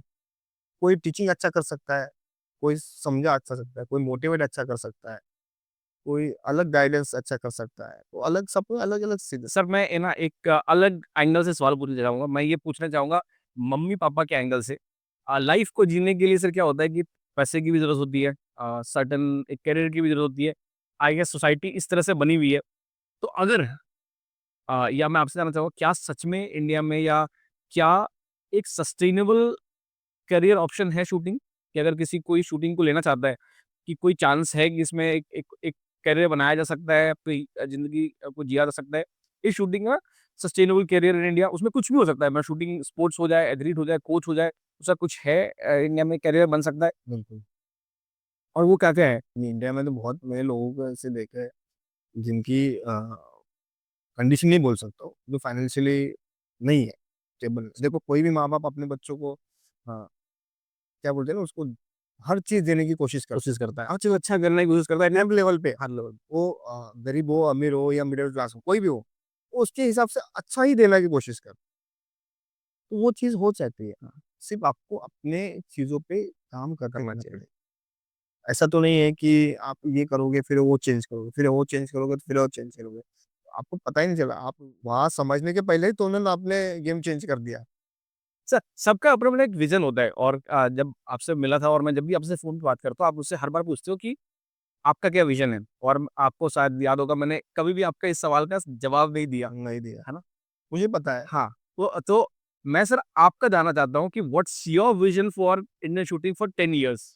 सर मेरा एक अच्छा-सा एक सिंपल सा विज़न है कि मैं चाहता हूँ कि जिस गेम में मैं हूँ, जिस गेम ने मुझे नाम दिया है, जिस गेम में लोगों ने मुझे देखा है, समझा है, जाना है, दीक्षांत करके नाम मुझे मिला है। बहुत लोग हैं उस वर्ल्ड में, अपने आस-पास भी बहुत लोग हैं, जिनको हम जानते नहीं हैं।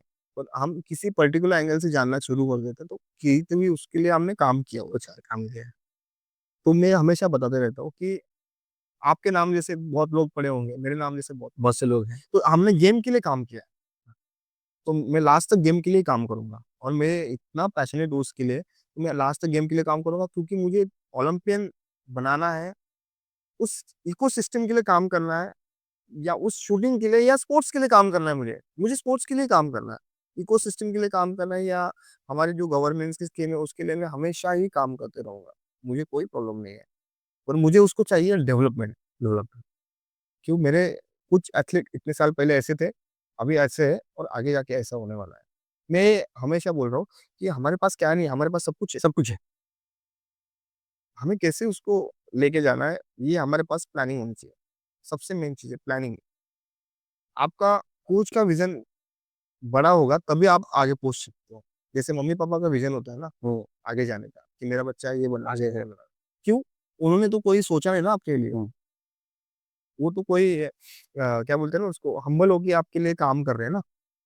आपको इतने साल से पाल-पोस के बड़ा कर रहे हैं और जब आप उस स्कूल में या कॉलेज में या जॉब करने लगते हैं, तब तक वो आपको पाल-पोस के बड़ा कर रहे हैं ना। बड़ा करना। आपसे कोई इनकम सोर्स नहीं है नहीं है या वो। कोई ऐसा कुछ मिल नहीं रहा है तो वो आपको हेल्प कर दे रहा है। वैसा तो कोच नहीं होना चाहिए। कोच में होना चाहिए। सर एक सवाल है सर इंडिया में ये कहते हैं ना कुछ होता है मेनस्ट्रीम जैसे हमारे यहाँ पे क्रिकेट मेनस्ट्रीम है और आई डोंट थिंक सो और कोई स्पोर्ट्स है जो इतना मेनस्ट्रीम है। क्या आपको लगता है कि इंडिया में शूटिंग मेनस्ट्रीम में आ सकता है? आप क्या फीचर देखते हो क्योंकि आप सर हमेशा उसी में हो, आप शूटिंग में इतना आपकी लाइफ ही है sir shooting. I don't think so कि आप उसके अलावा और कुछ करते हो। तो क्या आपको लगता है कि इंडियन शूटिंग मेनस्ट्रीम में आ सकता है क्रिकेट के पार? और आ सकता है तो कैसे आ सकता है? और नहीं आ सकता है तो क्यों नहीं आ सकता है? नहीं, आ सकता है, कोई बात आने में कोई दिक्कत नहीं है, आ सकता है। पर लोगों में वो चीज़ नहीं है ना। आपने क्रिकेट बचपन से शुरू की है, तो आपको पता है पीछे कीपर खड़ा रहता है, इधर अंपायर खड़ा रहता है, 2 बैट्समैन होते हैं राइट और लेफ्ट में, बॉलर आता है, स्पिनर आता है। तो आपको बेसिक इन्फॉर्मेशन है हाँ, हाँ।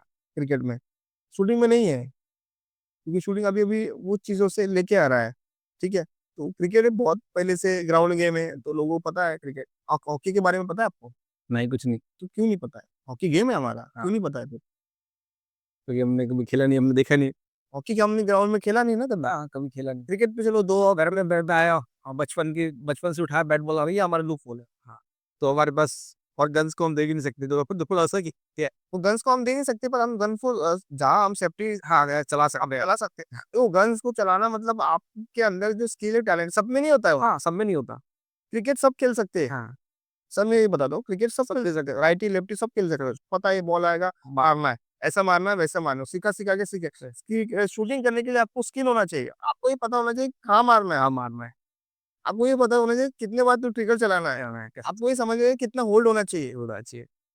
आपकी ब्रीथिंग के ग्राफ को आपके सोच के साथ कनेक्ट करके आपको ट्रिगरिंग करनी है और फिजिकली भी आपको स्टेबल होना चाहिए उसके लिए। तो ये आप एक हो गया, एक पूरा पैकेज हो गया पैकेज हो गया। कि आपके साथ मतलब टैलेंट। हाँ, आप टैलेंट के तो आगे तरफ जा सकते हो कि टैलेंटेड थोड़ा-सा चीज़ें होनी चाहिए। सर मैंने सर इस आपसे इसलिए पूछा मेन लीग के बारे में क्योंकि इंडिया में चलता है आईपीएल, इंडियन प्रीमियर लीग, और हमारे यहाँ पे होने वाला है इंडियन शूटिंग लीग। इसके बारे में सर आप कुछ बोलना चाहेंगे और ताकि लोग इसके बारे में और अवेयर हो जाएँ? I am very excited for Indian sport league. मैंने राइट, आपके फीड पे देखा। आप सर कुछ बताना चाहेंगे हमारे ऑडियंस को? मैं भी बहुत खुश हूँ। शूटिंग लीग चा स्टार्ट होने वाली है हमारे 20 नवंबर से, तो वो है 27 तक है। फर्स्ट शूटिंग लीग है। पहली बार हो रहा है ये। पहली बार इंडिया में शूटिंग लीग हो रहा है। मुझे बहुत अच्छा लग रहा है शूटिंग लीग हो रहा है। मैं इतने गंभीर से बोल रहा हूँ ना क्योंकि मुझे वो सब विज़न दिख रहा है। बहुत काम है, बहुत काम है। क्योंकि मुझे पता है शूटिंग कैसी है या क्या हो तो सकता है? आपने किया हुआ है तो आपको पता है। और जो मुझे देख रहे हैं ना उन्होंने शूटिंग किया है उसको उनको पता है। और जो लोग देख नहीं पा रहे, उनको समझ नहीं पा रहे तो उनके लिए वो एक्सप्लेन कैसे करनी शूटिंग? वो इंटरेस्टिंग कैसे बनेगा? बनेगा, इससे बनेगा। किससे बनेगा? तो इससे बनेगा। तो उसके लिए वो बनाया जा रहा है। तो उसके लिए वो चीज़ होनी ज़रूरी है। शूटिंग लीग जो हमारे अच्छे एथलीट इंटरनेशनल एथलीट है, नेशनल एथलीट है और जो फॉरेन से एथलीट आ रहे हैं, कम्पीट कर रहे हैं उनके साथ, एक ही टीम बनेगा। तो 8 टीम बनेगी। 8 टीम में 40 40 के अप्रोक्सिमेटली ज़्यादा शूटर हमारे इंडिया के उसमें पार्टिसिपेशन लेंगे। उनको एक चांस मिलेगा, बिडिंग होगी, तो उनके लिए एक अलग से प्लेटफ़ॉर्म बनेगा। और एक ये हमारे जो सवा सौ करोड़ लोग हैं, जिनको शूटिंग पता नहीं है, तो उनका एक नज़रिया चेंज होगा। चेंज होगा। शूटिंग मतलब क्या? क्या क्या होता है शूटिंग में? एक तो मूवी का शूटिंग जो बोल रहे थे, ऐसा सच वो वाला शूटिंग नहीं नहीं, और जिसको मारना है वो भी शूटिंग नहीं। सच क्या होने वाला है? ये प्योर स्पोर्ट्स है। उसको कैसे हम और अवेयरनेस बढ़ेगा हमारी सोसाइटी में और मुझे लगता है कि ये स्टार्टिंग से होना चाहिए, स्कूल कॉलेज से ये यही चीज़ें बेसिक से ही स्टार्ट होनी चाहिए। अब सर आपने इतना टाइम दिया, थैंक यू सो मच। बिल्कुल। आखिरी सवाल है सर आपसे। हाँ, आपने लाइफ में बहुत कुछ अचीव किया। आपने इतने मतलब लोग सपने देखते हैं इतना कुछ अचीव करने के लिए। मैं सर ये जानना चाहता हूँ, अब क्या? पर्सनली आपको क्या अभी अनफिनिश्ड है? दिल में होता है ना यार ये तो करना ही चाहिए अपनी लाइफ में। हर इंसान की लाइफ में होता है ना कि ये मुझे अचीव करना है, ठीक है? ये रह गया है लाइफ में। What is your unfinished thing? या आपका कोई बड़ा गोल होगा कि यार इसे मैं अचीव करने वाला चाहता हूँ या ये इस ड्रीम को मैं चेज़ कर रहा हूँ। What are you chasing sir? Sir मैं मेन वे तो नहीं बताऊँगा, मुझे कुछ काम करना पड़ेगा उस पे बहुत ज़्यादा। क्योंकि बोलने से मुझे लगता है ना कुछ ये इम्प्लीमेंट करना ज़रूरी होता है। हाँ। हम तो बोल देंगे इसको, पर इम्प्लीमेंट करना भी ज़रूरी है। मैं प्रैक्टिकली काम करना चाहता हूँ और मैं प्रैक्टिकली पर्सन हूँ। तो मेरा मेन स्ट्रीम वही है जो अच्छा हाईएस्ट लेवल का जो अवार्ड्स है, वो मैं ले लूँ, मुझे मिलना चाहिए। पर उसके लिए मुझे काम करना है। मिलना चाहिए मतलब उसके लिए तो मैं काम करना चाहिए। तो उसके लिए मैं मेरे ऐसे एथलीट बनाऊँगा जो ओलंपिक लेवल तक, इंटरनेशनल लेवल तक बनेंगे। तो जो भी हाईएस्ट लेवल की अवार्ड से गवर्नमेंट के रिकॉग्नाइज़ होना चाहिए और इतने सालों से मैं काम कर रहा हूँ तो उसमें मुझे वो मिलना चाहिए। बस उतना ही है, कुछ नहीं और शूटिंग को डेवलप करना चाहिए। लास्ट तक मरते दम तक शूटिंग में ही काम करूँगा ताकि उसको जितना अच्छी ग्रोथ मिल सके और मैं ऐसा नहीं है कि मैं एक बार वो चीज़ लेते हुए शांत रह जाऊँगा। मैं उसको अपग्रेड करते रहता ना। जितनी भी एज बढ़ती रहेगी तो मैं खुद से नॉलेज भी अपग्रेड होना चाहिए, ताकि तभी जाके वो डेवलपमेंट आना ज़रूरी है। हमें हमें किसी के पास जाने की ज़रूरत नहीं चाहिए, हमें फ़ॉरेन के लोगों ने हमारे पास आके आना चाहिए। ये मेरा फ़ोकस है। Thank you so much sir आपने इतना टाइम दिया शूटिंग के लिए और हमारे लिए समय निकाला। मैं आपका दिल से धन्यवाद करना चाहता हूँ। आप लोग भी चैनल को सब्सक्राइब कर लें। आई होप कि हम लोग और ऐसे एथलीट्स एंड ट्रेनर को लें। मुझे पता नहीं हम कितनी देर से बात कर रहे हैं। हमने बहुत टाइम जो है सर का ले लिया। Thank you so much sir. आपने जो है हमें टाइम दिया एंड मैं कोशिश करूँगा कि आपके पास दिल्ली आऊँ, मिलूँ और भी एथलीट से हम बात करें। It was nice talking to you. मुझे लगता है कि मैं आपसे लगातार बातें कर सकता हूँ और आपके पास बताने के लिए इतना कुछ है बहुत कुछ है। कि ये एक दिन में खत्म नहीं होने वाला। हाँ। Thank you so much sir.